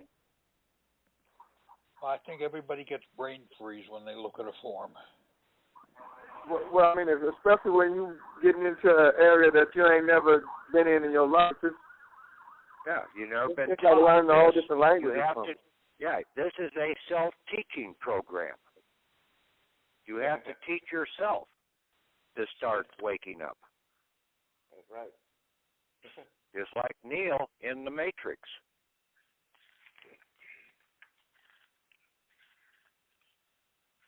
And so then the voucher. Go ahead. Oh, so then the voucher part of this, the 1099-V, this year would be distributed to. You're putting that voucher in, and basically, you put a 2-cent or 3-cent stamp on that. Okay? Yes, I see that. And read what it says about voucher in Anderson's Law Dictionary. In Anderson's Law Dictionary, they talked about a 2-cent stamp on that to make it a valid voucher. It had to be stamped, posted, okay? Then it became a valid warrant if they did not honor it within the 3-day time frame. Then this would go to that business office location at the post office, correct? Huh? This voucher then would be sent to that business location at the post office, the RIBS location. Well, it's going to the financial manager. You are vouching him to come forward and make the payment. Okay. Now, basically, if they don't make the payment, then you take that voucher to a court. That chief financial officer corporation will now become the defendant in the court case. Got you. Okay. You become the plaintiff.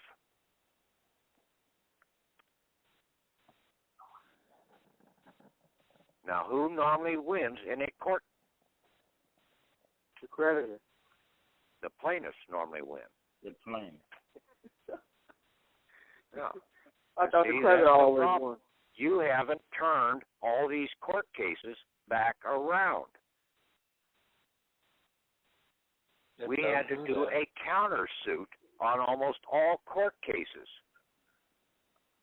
to where we got to stand on top of them.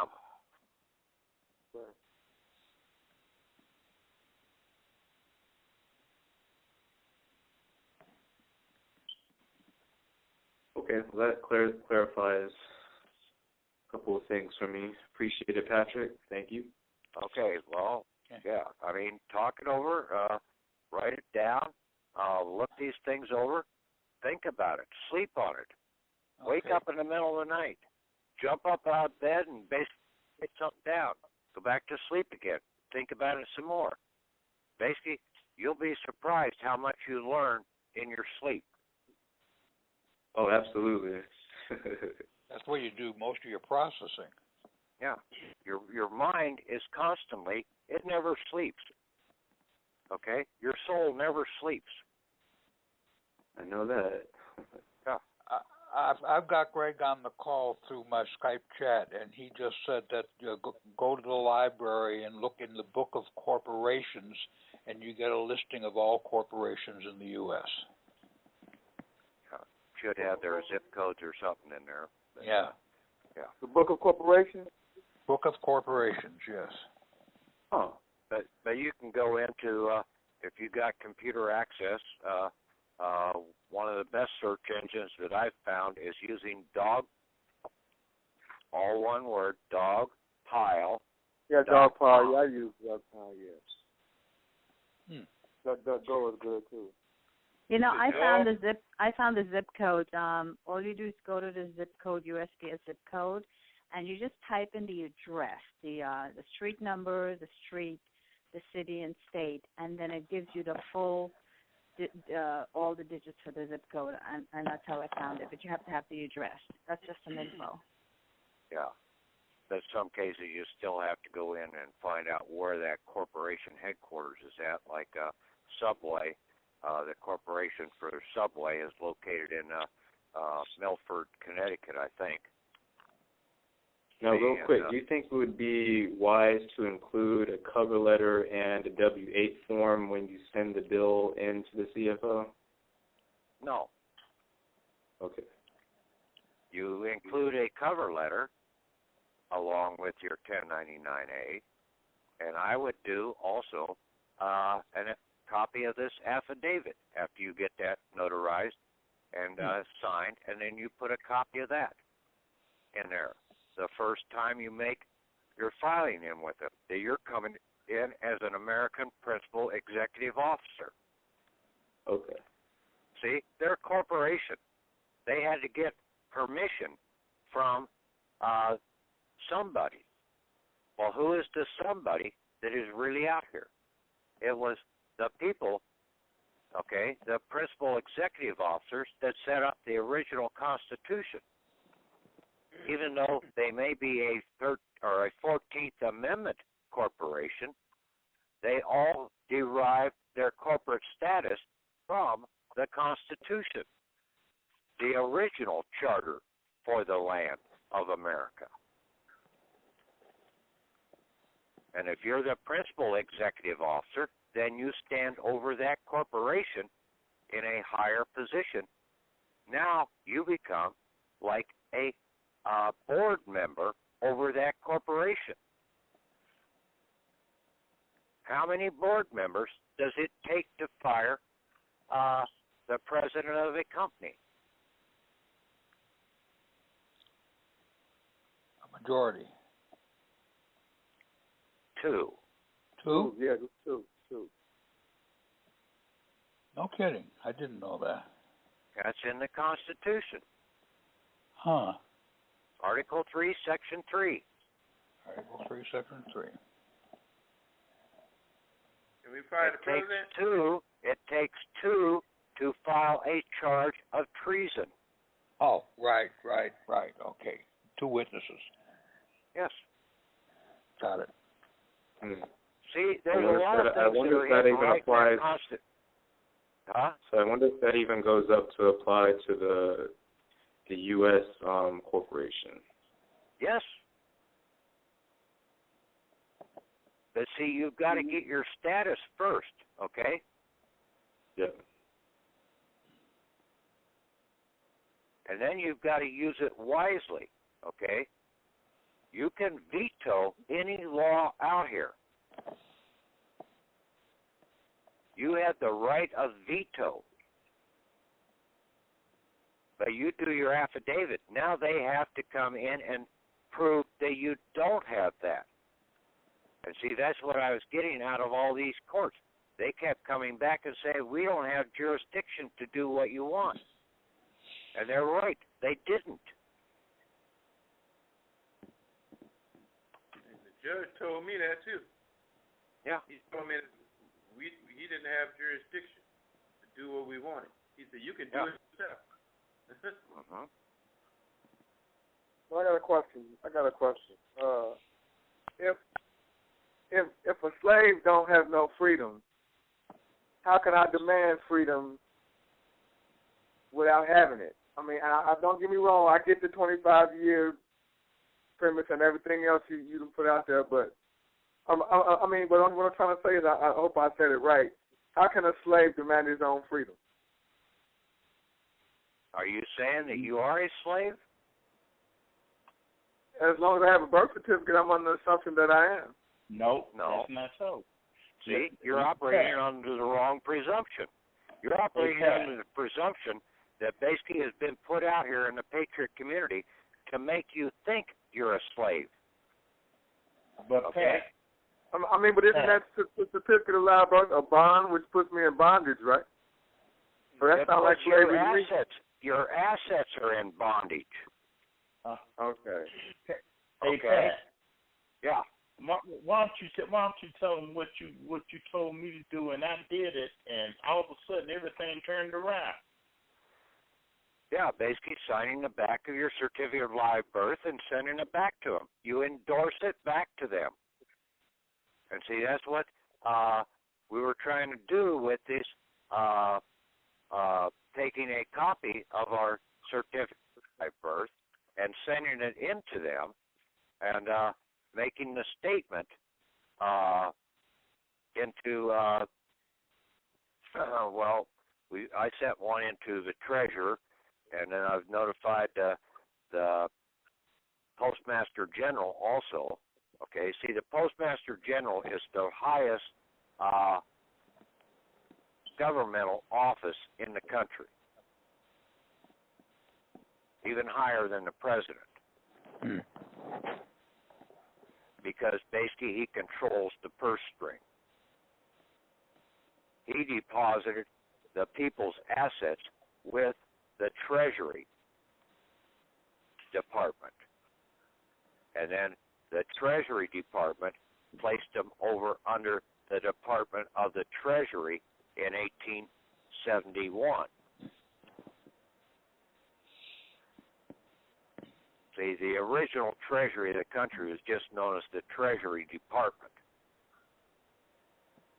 But the Department of the Treasury was created, and see, that is a separate corporation out here, and they're holding our assets under the TARP. They're in the Department of the Treasury. Now, the Secretary of the Treasury is over both the Department of the Treasury and the Treasury Department. But over him stands the Postmaster General, and then as an insurance, they have the Attorney General. So you've got two generals that are standing over the Secretary of the Treasury.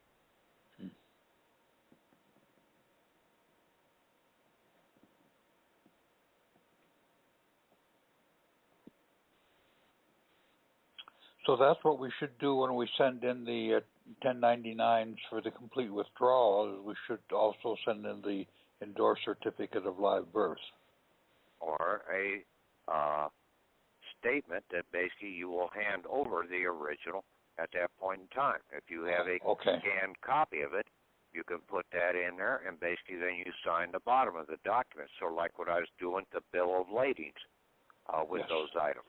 Okay.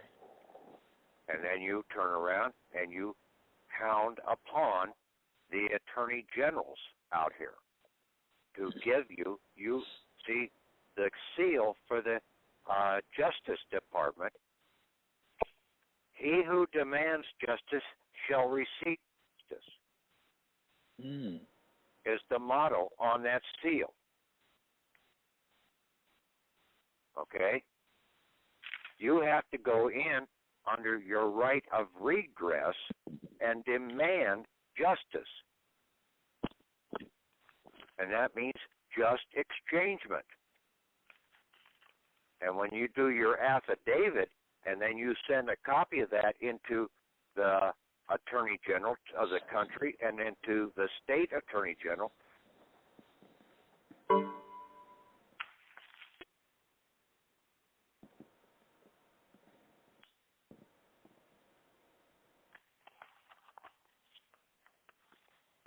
Hello? Did Patrick drop out?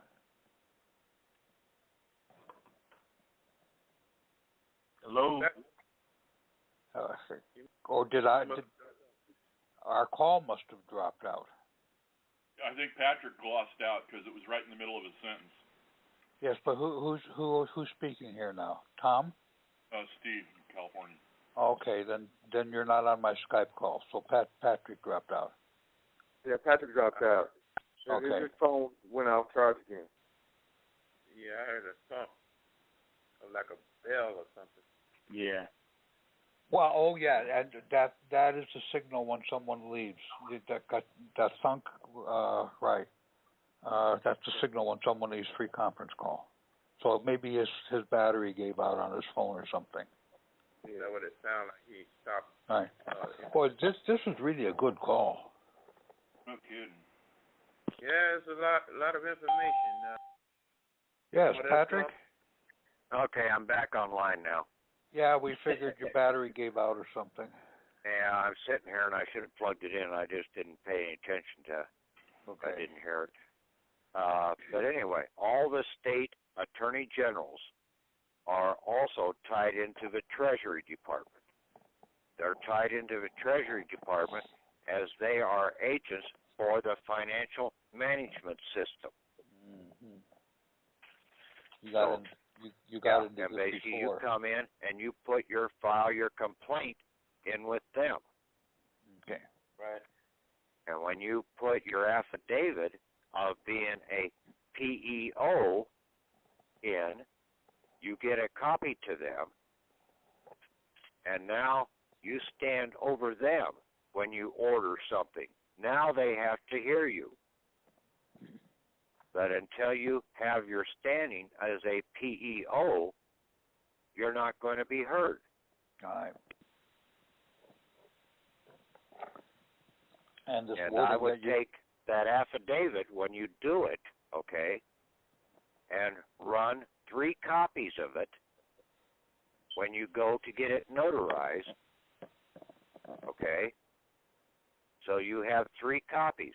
You keep one original for your own records. Right. I would have one original to send into the Secretary of State to get it either apostilled or something to get it recorded by the state. The other one would go to the United States Secretary of State of your standing, that you have claimed your office as a American representative. You are now representing the land as a principal executive officer or as a principal, okay? And then you set up your principal executive officer as your right-hand son of man. All right. Now, if you're left-handed, you'd use him. All right. Okay, and you'd brought up this the fact that the Postmaster General and the Attorney General are in charge of the Treasury Department before. They have power over them, okay? Yes, right. That basically, if you have a grievance, that would be where you would go to. Okay.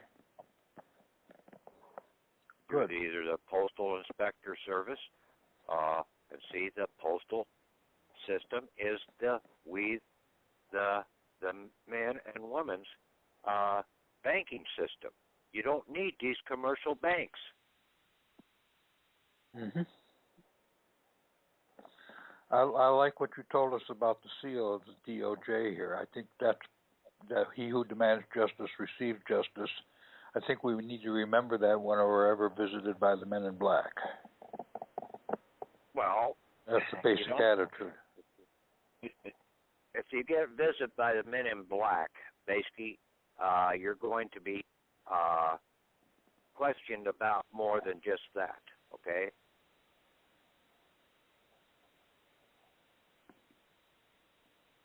They're trying to find out whether you understand the banking system, and basically, depending upon the size of some of these accounts, you can cause damage to both the country if you do not have a proper understanding dealing with. So they need to know we really do understand the you're theory, not gonna be, the process. If they give it to you, you're not going to cause harm to the country in its entirety. That's their main concern. Okay. So we have to show what we're going to do good with it.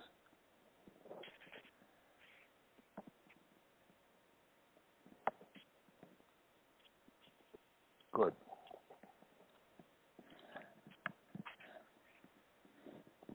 Now, in a lot of cases, they'll try and say, well, you're going to try and destroy the judicial system or something like that. Well, yeah, in a way, you're going to try to, okay, but you're not going to come out and say that I'm going to go after the judges, that I'm going to destroy that whole thing. Because, see, those judges are out there controlling the people that want to be controlled, that want to have a driver's license, that want to have a license on their vehicle, that want to pay school taxes when they're not getting the service for school taxes. See, they have taken your certificate of title to your property. They are basically, all of those taxes are prepaid. All taxes in this country have to go back to the principal.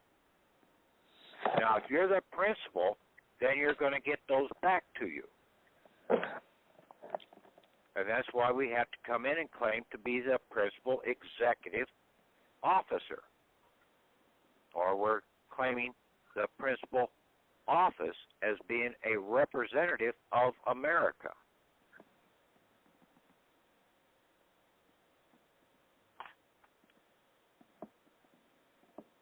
We're not a representative of the corporation or of the government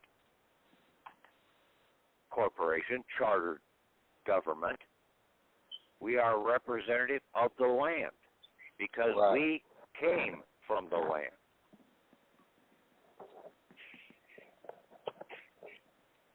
So we are part of the land.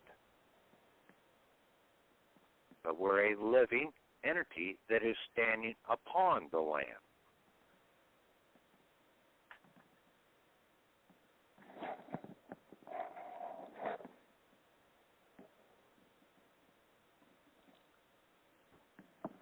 Okay. I'm going to listen to this call several times. This has been a very good call. And all like I said, all taxes, your property tax. Now, if you have no kids in school, you never had any kids, you can go back and claim all your school taxes that they took out from you back. Because you did not get the service. Those Right. taxes are only there for services rendered. Now, if you never got any services rendered from those taxes, you owe no taxes.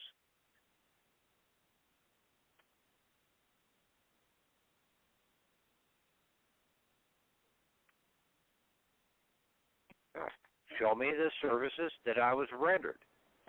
Yes, that's the approach. And see, look it up in Anderson's dictionary. It talks about that very plainly. But see, people don't understand the basic concept of what taxes are all about. They go in and they argue the wrong thing. Then they never understood how the money system really operated, because all you have to do is do the 1099-A and C and cancel the debt. And then if you got the services, you just cancel the debt. Now, if you didn't get the services, you do the 1099-A to claim that tax that was withheld back. Right.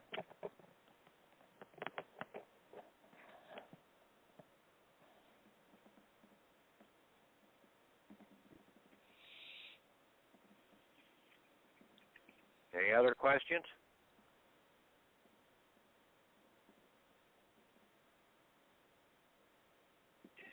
So we have everything answered now. At least I guess we'll have to work it over in our sleep and process it. Okay, yeah, get in there and start working on your Excel files. Yep. Adding all these things up. Okay. I got something to do in the morning. I'll get right to this. Yeah, I'm Thank working you, on my Patrick. resume. I got one question before y'all leave, though. Go ahead. Patrick, about the 56s, we don't have to sign those tax forms at all, do we? No, basically you don't really need to have that per se. Okay. You should have them. Okay, so you understand where you stand in the capacity. So I would go ahead and do them. Okay, have them.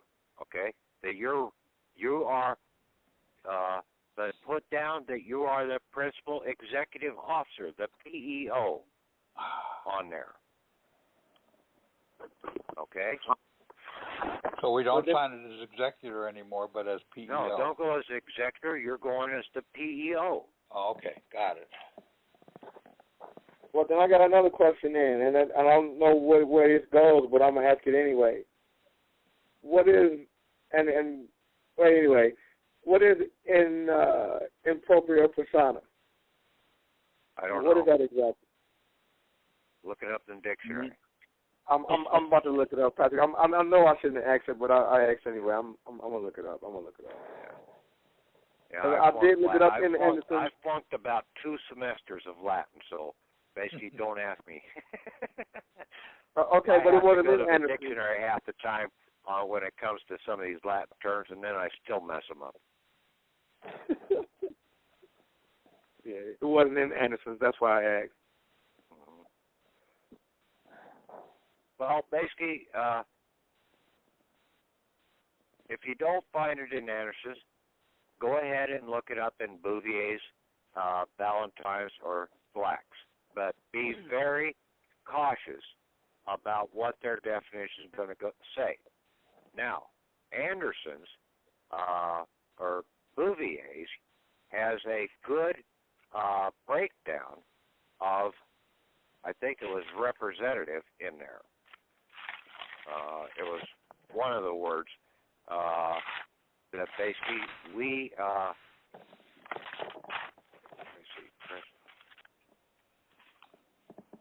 I think it was representative, or maybe no, it was either principal or representative when I looked it up in Bouvier's, but it talked about under a civil scenario that it gave 2 different breakdowns, and it talked about third-party actions in there.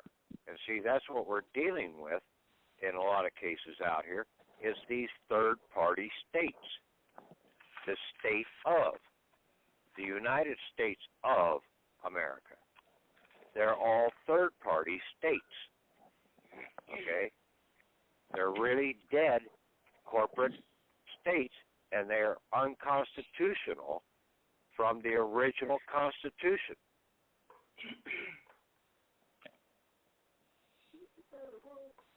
I just looked that up. It's in propria persona, and literally the Latin means in one's own person, and is usually meant to indicate without representation by an attorney.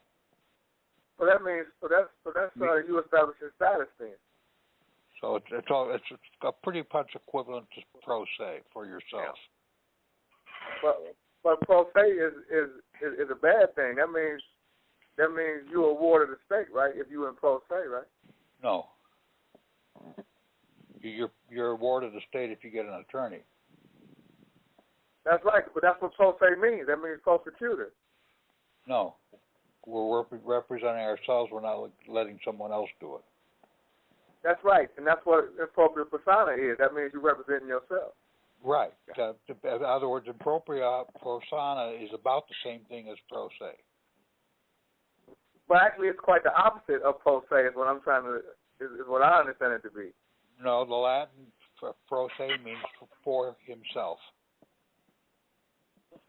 All right. I got a question. Patrick, this is Stephen in California again. I was just wondering, should we mention anything about the Declaration of Independence? Because, that may be, like I mentioned, it may be some of the private assets that we are entitled to also. Well, basically, the Declaration of Independence just declared that everybody had the right to certain rights, okay? Mm-hmm. That's all that did. It didn't set up a trust or anything like that. Right. Okay? It just established that you had certain rights to claim them. Right, and that's what we're doing with the forward. Yes, that's what we're doing here. You still have to come forward and make your claim. Right. Right. Isn't the Declaration pretty much saying that we're all principals, but we do still have to claim it? Yes, you have to make your lawful claim, just like all the tribes in Moses' time, they had to come forward and make their claim. Now, they came by clan or tribe name. Look up the definition of family. So many of these people out here in the Patriot community use the word family. The word family was established to basically incorporate the slaves of the household. That is what family really means. The household slaves.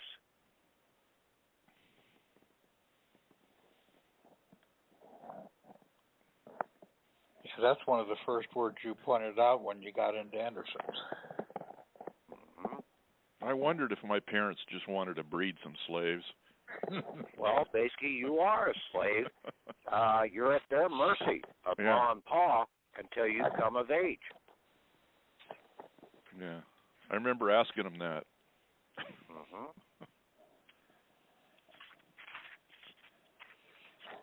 Like you say, they try to control you, and there's, not that much love in the family, and everybody's getting pushed around. You're like, yeah, why'd you have kids? But then they come in and they try and control you. Right. One of the worst controlling entities out here, even far worse than the government, is your own family. Right. Members, okay? Your own tribe members, okay? They want to control you because they're afraid that if they don't control you, you're going to cause harm to them. Not that you're going to help them in any regards, but you're going to cause them to rock the boat. Tippy-Tanu and Tyler, too. Rock that damn boat.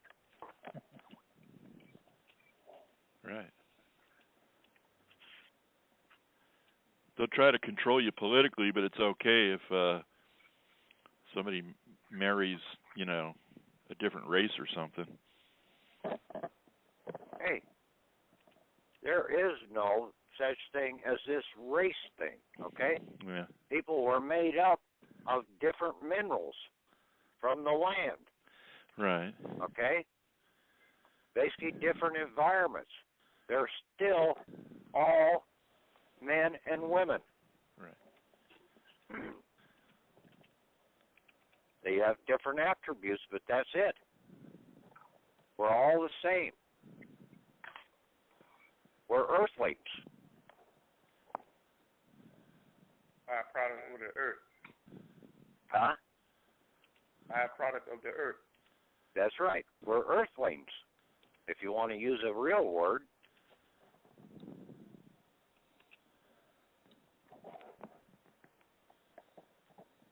I'm an earthling. I'm not a Martian.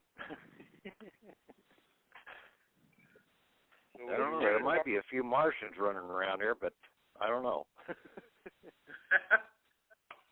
Could be. Who knows? Well, I'm a Marshall, and I was born on the 13th, Patrick. Uh-huh. I noticed when you did the full in care of your address and you did the zip code and then the 4-digit mailbox number, you just put a comment there instead of a hyphen or something. Is that good enough? Or like I'm just going to use a hyphen probably. Yeah, just basically see that zip code plus the 4-digit number with the hyphen. Yeah. We know that this is a postal bank, a federal zone number, a depository bank number. Well, what system controls all of the banking out here that is 9-digit? The American ABA, the American Banking Association. Now, some bank routing numbers are 3 digits, 6 digits, or no, 3 digits, 5 digits, 1 digit type scenario. Like for your local commercial bank. I think that's the way their bank routing number is. But see, they can take and modify that ABA number around in different scenarios by putting that dash in different places. Making it look like it's like a separate number, Yeah. but that's And it's what the notary clause doesn't really need to have, like I've gone and done that before, and they say you have to have a penalty of perjury sentence in there or something. But I think that if it's your document, you get to do it the way you want to do it. Yeah, you're standing over this, so basically, just keep it as simple as possible. All that notary is doing is just recognizing that the person that is signing that document is who he says he is. Right. That's all they're doing. They can't do anything more. Right. you don't have to prove nothing else. To we could still put a thumbprint or something on here, or like you say, a forefinger on each side of the signature, or. Well, basically, I sort of messed up. I went in there to the sheriff's office this morning. I took 4 copies in. I signed them, even though on the document I said Mr. Divine Patrick for the person there. Yeah. I signed 3 of them as Mr. Patrick Divine, and I said, oh, shit. So I turned around and I signed Mr. Divine Patrick above that. Yeah. So then I put my thumbprint for Mr. Patrick Divine, and then I put my 2 fingerprints up a little higher to where they tied into Mr. Divine Patrick, and then I embossed all of that. Right. So basically that has a little better standing, showing that Mr. Divine Patrick stands over Patrick Divine. Right. I mean, sometimes when you make a mistake, it comes out to your benefit. Right. That is a good one. It gives you an idea. Yeah. Now, number 4, I did sign it, Mr. Divine Patrick, but the stamp that I had on number 4 was upside down. Now, what's an upside down stamp reflect? What is a stamp on a document? It's a flag. Mm-hmm. You flag that document. So basically, we're operating under duress or distress. Yeah. Distress, right. So even that one ended up coming out pretty neat by mistake. The powers of the universe took over. Yeah. I mean, certain things are done for a reason. Right. Yeah, just and good half to... of my mistakes end up benefiting me.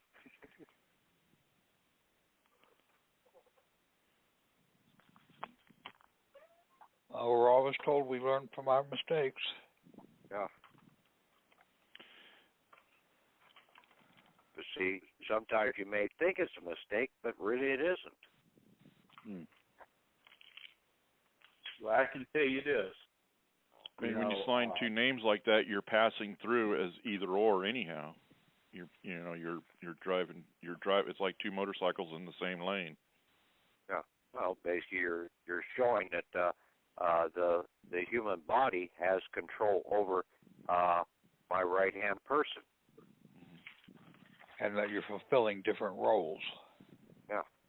One has the higher standing than the other.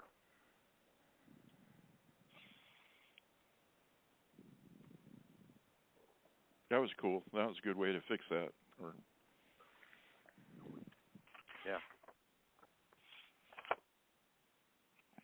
Yeah, so if anybody questioned me, then I'll just throw that at them and say, well, here's why I did that way.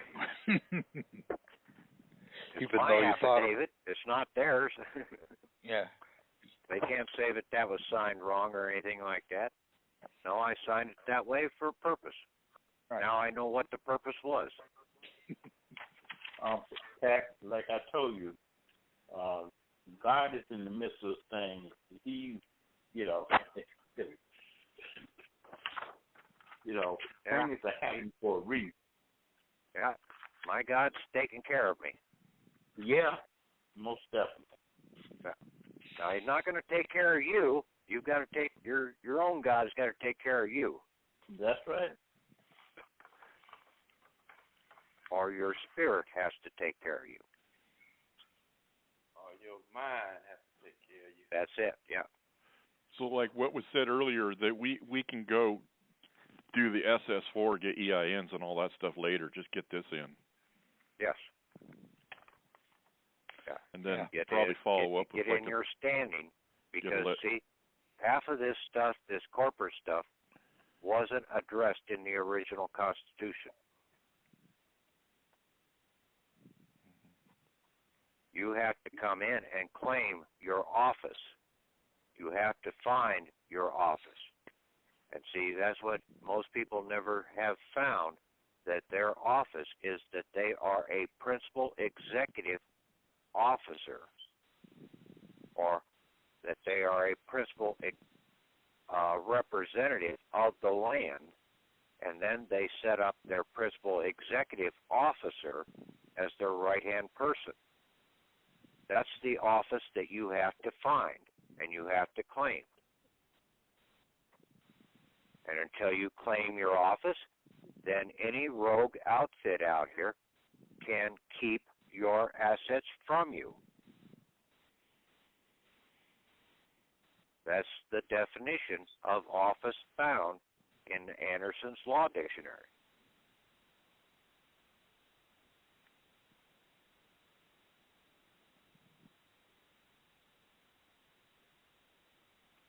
Well, this is like you're like a big avatar in this whole movement. That's for sure. I mean, no, I'm just a rebel without a cause. Oh, you have a cause. You're a rebel with a cause. I'm like James Dean, rebel without a cause. But you got a Just bottle an of red outright pills rebel. over there in your cabinet there, Patrick? Huh? You got a bottle of red pills over there? No. I'm just teasing you. Yeah, I took that one. Basically, I popped out when I was born as a blue blood because I had the umbilical cord wrapped around my neck, and I knew what the hell was coming. But really, I'm a red blood. Yeah. So I'm a red-blooded Aborigine. They weren't stopping you from coming, huh? Yeah. Right. Yeah, I've heard of people being born with like a veil over their face. Yeah. Eyes and stuff like that basically they've had to cut away to do some of the... To get them to breathe. Yeah. Yeah, sailors believe that they'll never drown at sea if they have one. Or superstition. Oh, no, it's true. I mean, basically, they filled people's lungs full of water and deep sea diving, and basically they've gone down to depths that basically most divers couldn't go to.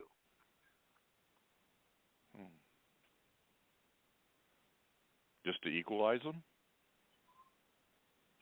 No, because basically the water in the lungs, basically, you're getting the oxygen from the water itself. See, we lived in the birth canal in water. Mm-hmm. We were an amphibious from the beginning. Mm-hmm. So you was a fish? We were a fish. We were a little squid. A little squid, huh? Yeah. All right. Well, the lungs were full of water then. Yes. All that time, yeah. And we had gills, okay? Yeah, go into some of the websites there about the processing of the human birthing. Yeah, between a zygote and an embryo, yeah, it does have. The body does look like a fish. It has gills. Yeah. So what are they saying? You come from the sea, you're going to return to the sea? Yeah. See, you were a submariner from the get-go. You were underwater. Water means spirit. Okay, any other important questions about what the hell to try and get out of this damn system? Now you ought to start seeing how to put in some of these things to go in and buy. Like I said, the cars. You turn around, you get the invoice from the car dealership, okay? Or you get the window sticker, and you turn around and you do a 1099-C and a 1099-A with the voucher, and you send that into the chief financial officer of Ford Motor Company, General Motors, whatever. Okay, you're canceling the debt that they owe because they had to borrow the money to basically build that car.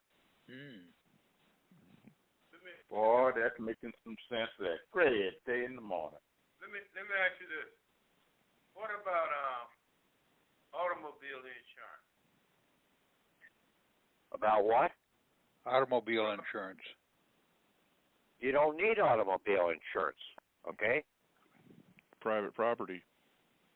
We shouldn't. You have a liability, basically a court case or something like that, you would turn around and you would set that off in the court case if somebody brings a charge against you. Okay, that's right. Yeah. You do a 1099-C and basically cancel the debt from your Social Security or your certificate of live birth account.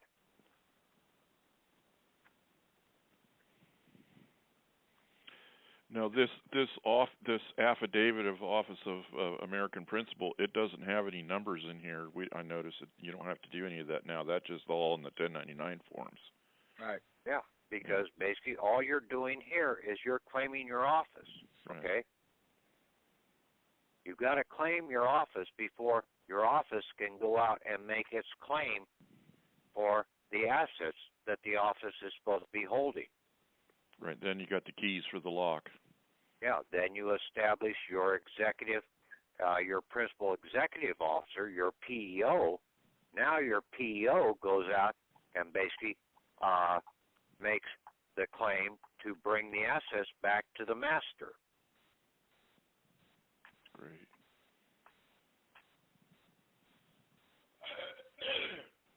Yeah, and it's true, like you said.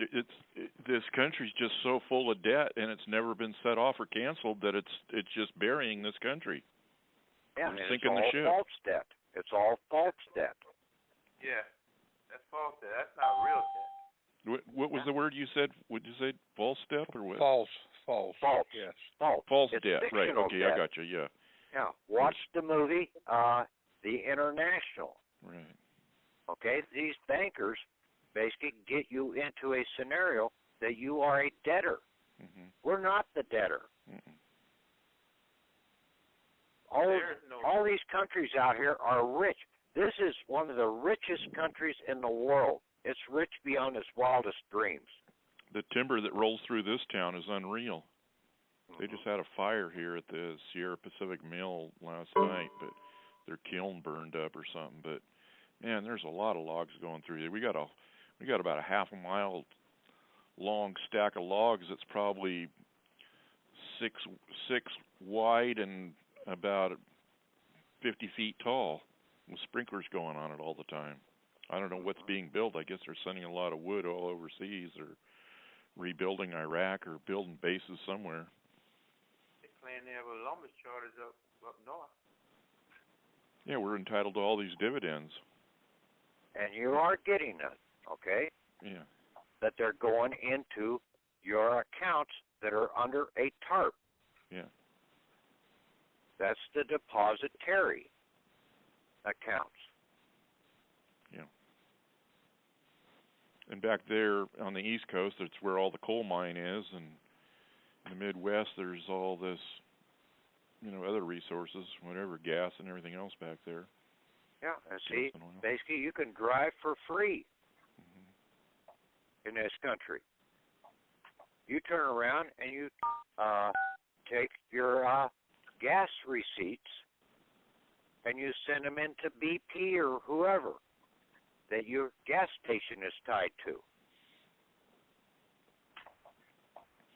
It's probably a good idea to make copies of all those receipts just in case they do get lost, huh?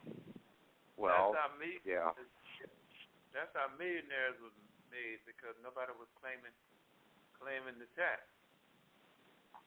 I noticed when I paid my utility bill here at the city for like water, garbage, sewer, the lady would try to keep the white receipt and give me a yellow duplicate, and I go, no, I want the white one. Yeah. I go, you're stealing. That's theft right there. Yeah, I mean, so you half want me to call the FBI? Half these clerks at the convenience stores and everything else, in a way, they try and talk you out of taking the receipt. Mm-hmm. I screwed up this morning for $38 at Casey's. I was in a rush to try, and my mind was on something else, and I walked out and basically didn't pick up the receipt. So I lost out on $38 to claim back. So they know what they're doing, yeah. Like if they're city employees, they're probably told to do that, because then they can go send them in. No, they can't. Most of them don't know anything about this. Okay, like all the postal employees, they don't know about this form 3613 or the 8096 form. That you can turn around and go and do this. I talked to one of the postal mail delivery people and was explaining to him about the 8096 form and taking the $300 penalties and going in and claiming that. think that bad. I talked to the mail entry manager. He didn't know nothing about it. Yeah. Business mail entry manager. But when you make out the payment and you put the 1099-A with it and the 1099-C, and you have to make out the form right, and you're coming in against the cash register, just like in the movie Matrix. All of those people were plugged into different towers. That was a cash register. They were cashing in on the people. But so you have to come in against the machine account to unlock the machine account. Mm-hmm.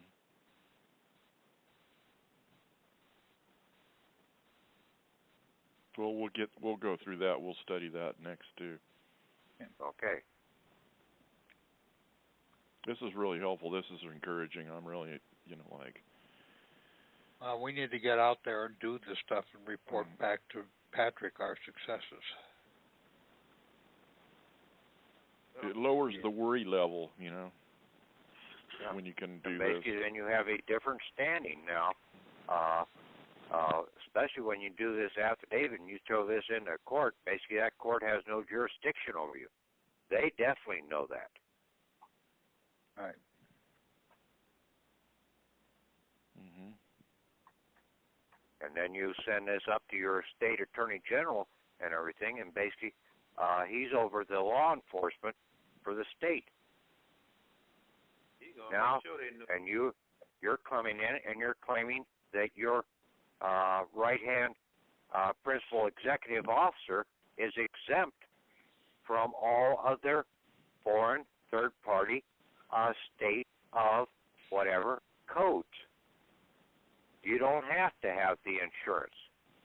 You don't have to have the driver's license. You don't have to have these things because they're all for the employees or the citizens of that corporation. Right.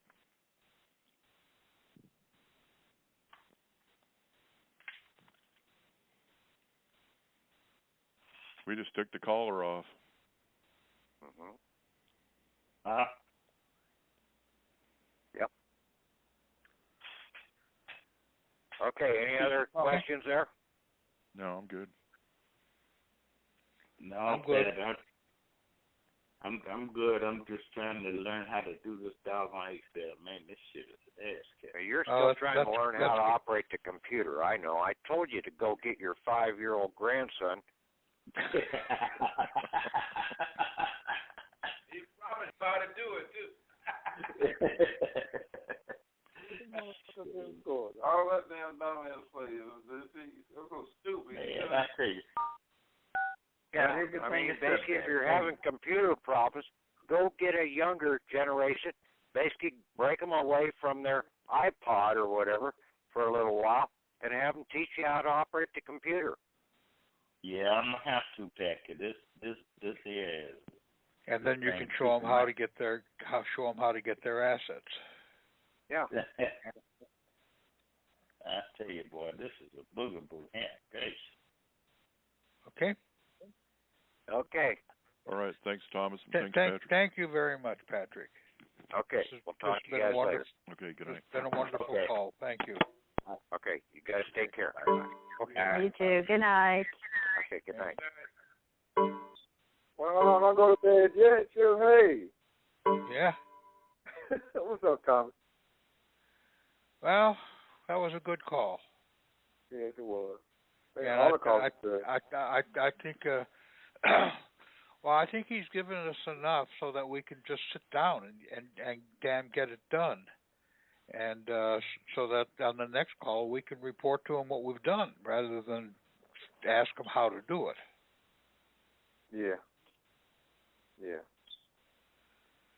So I guess if we could, if during the week, I'll post a thing on the website. If in the week we want to get together and discuss this, I've set up a Skype group called Checkout of the System, and we could do Skype chatting and talk about things. The thing with the Skype chat is that we can do screen sharing and look at the same thing on the screen.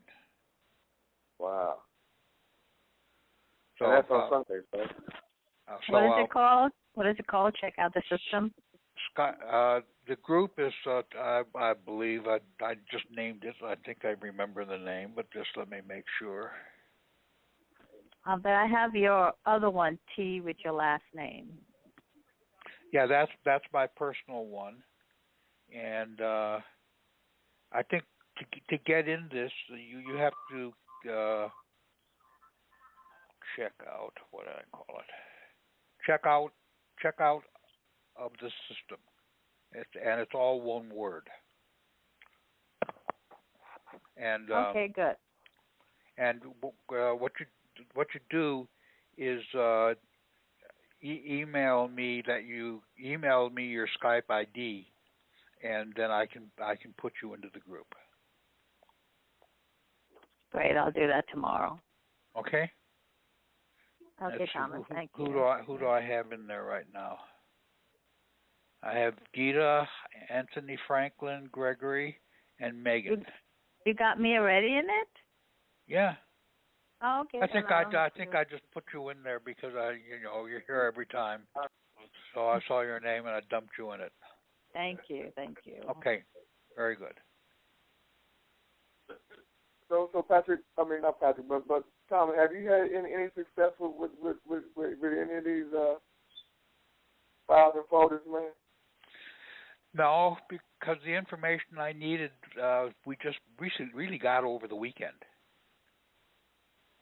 Because the other things that he was doing were on the right track, but with the TSP turned out not to be the way of doing it, and that's what it looked like it was going to be. But what he's done now is much simpler than everything else he's done. Remember, we don't need the EINs and the 56s and the WH. We can get started with exactly the package that he gave us in the zip file. That's right. Yeah. But Thomas, the EIN is good to have, though, right? Oh yes, we will need it to get everything out.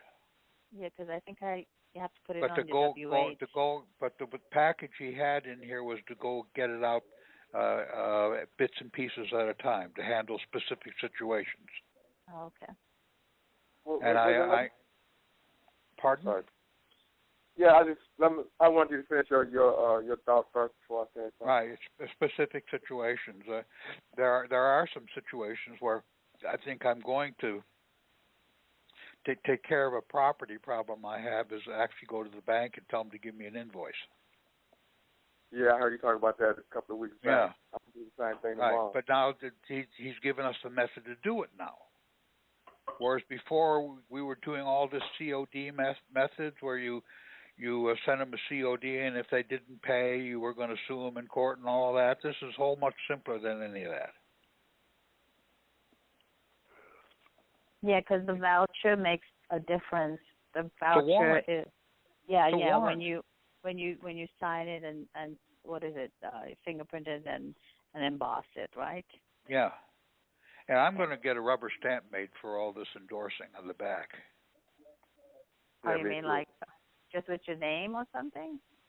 Well, take a look at in each package. He has 4 packages there in the zip files. And each one he has an endorsement document in blue that you print on the back of your bill. But I'm going to just take that language and turn it into a stamp that I can get a rubber stamp made and go kaboom. Yeah. As for those 300s too, you can use the same thing. Because I'm not going to. I don't think I can run the damn envelopes through my printer. I think they'll get all jammed up. Well, what I did, I just made a JPG of all of mine, and I lined them up, one on top of the other, like a deck of cards when you move them out the way a little bit so you can see all the faces. Yeah. And then I just scanned them and just made one copy, and then I put that but print. He was saying we have to endorse the original envelopes. Okay, but I just. I understand what you're saying, but since they was all on one JPG, I just endorsed one of them. I mean, I had like 4 of them, and then I just endorsed the one.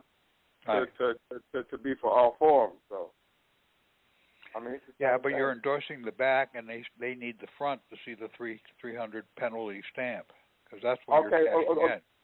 Okay, I understand what you're saying, because I didn't do the back. I just I just did the stamp on the front of all four one time. No, there's a UCC rule that all endorsements go on the back. Okay, I got you. And, I mean, where can I get a copy of that UCC code book? I used to have it a long time ago, but I seem to have misplaced it. Oh. You can get it in the library too. Yeah, there's an code in the library. There's an 1,100-page PDF available somewhere. That's the one I used to have. Right. Well, Google for it again. Yeah, I'm gonna try and see. I'm gonna try and see it tomorrow. Yeah. Let me Google, see what happens. This was a really long call. It complete UCC code PDF. What comes up? There's the second thing. I Google complete UCC code PDF, and the second thing is Michigan.gov, the entire UCC book. Wow. I'm gonna do Instead, it right now. there's one on uniform. Well, that's only Article 2. Uniform Commercial Code at Duke Education, EDU. Google is your friend. Yeah. You no longer have to play with the card catalog.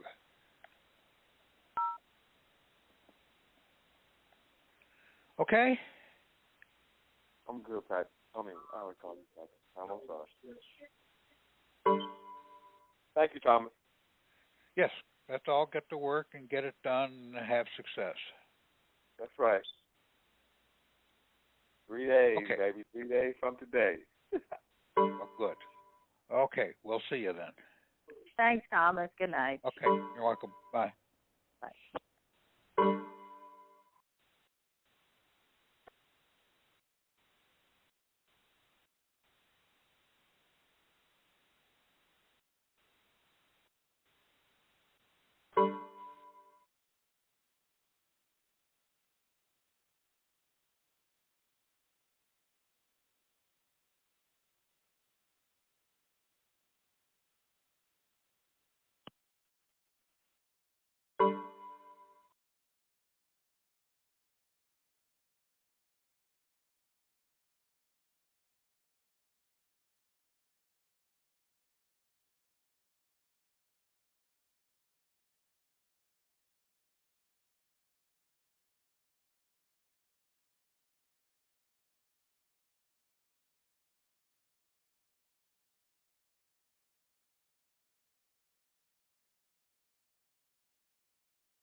Hello, this is Dave.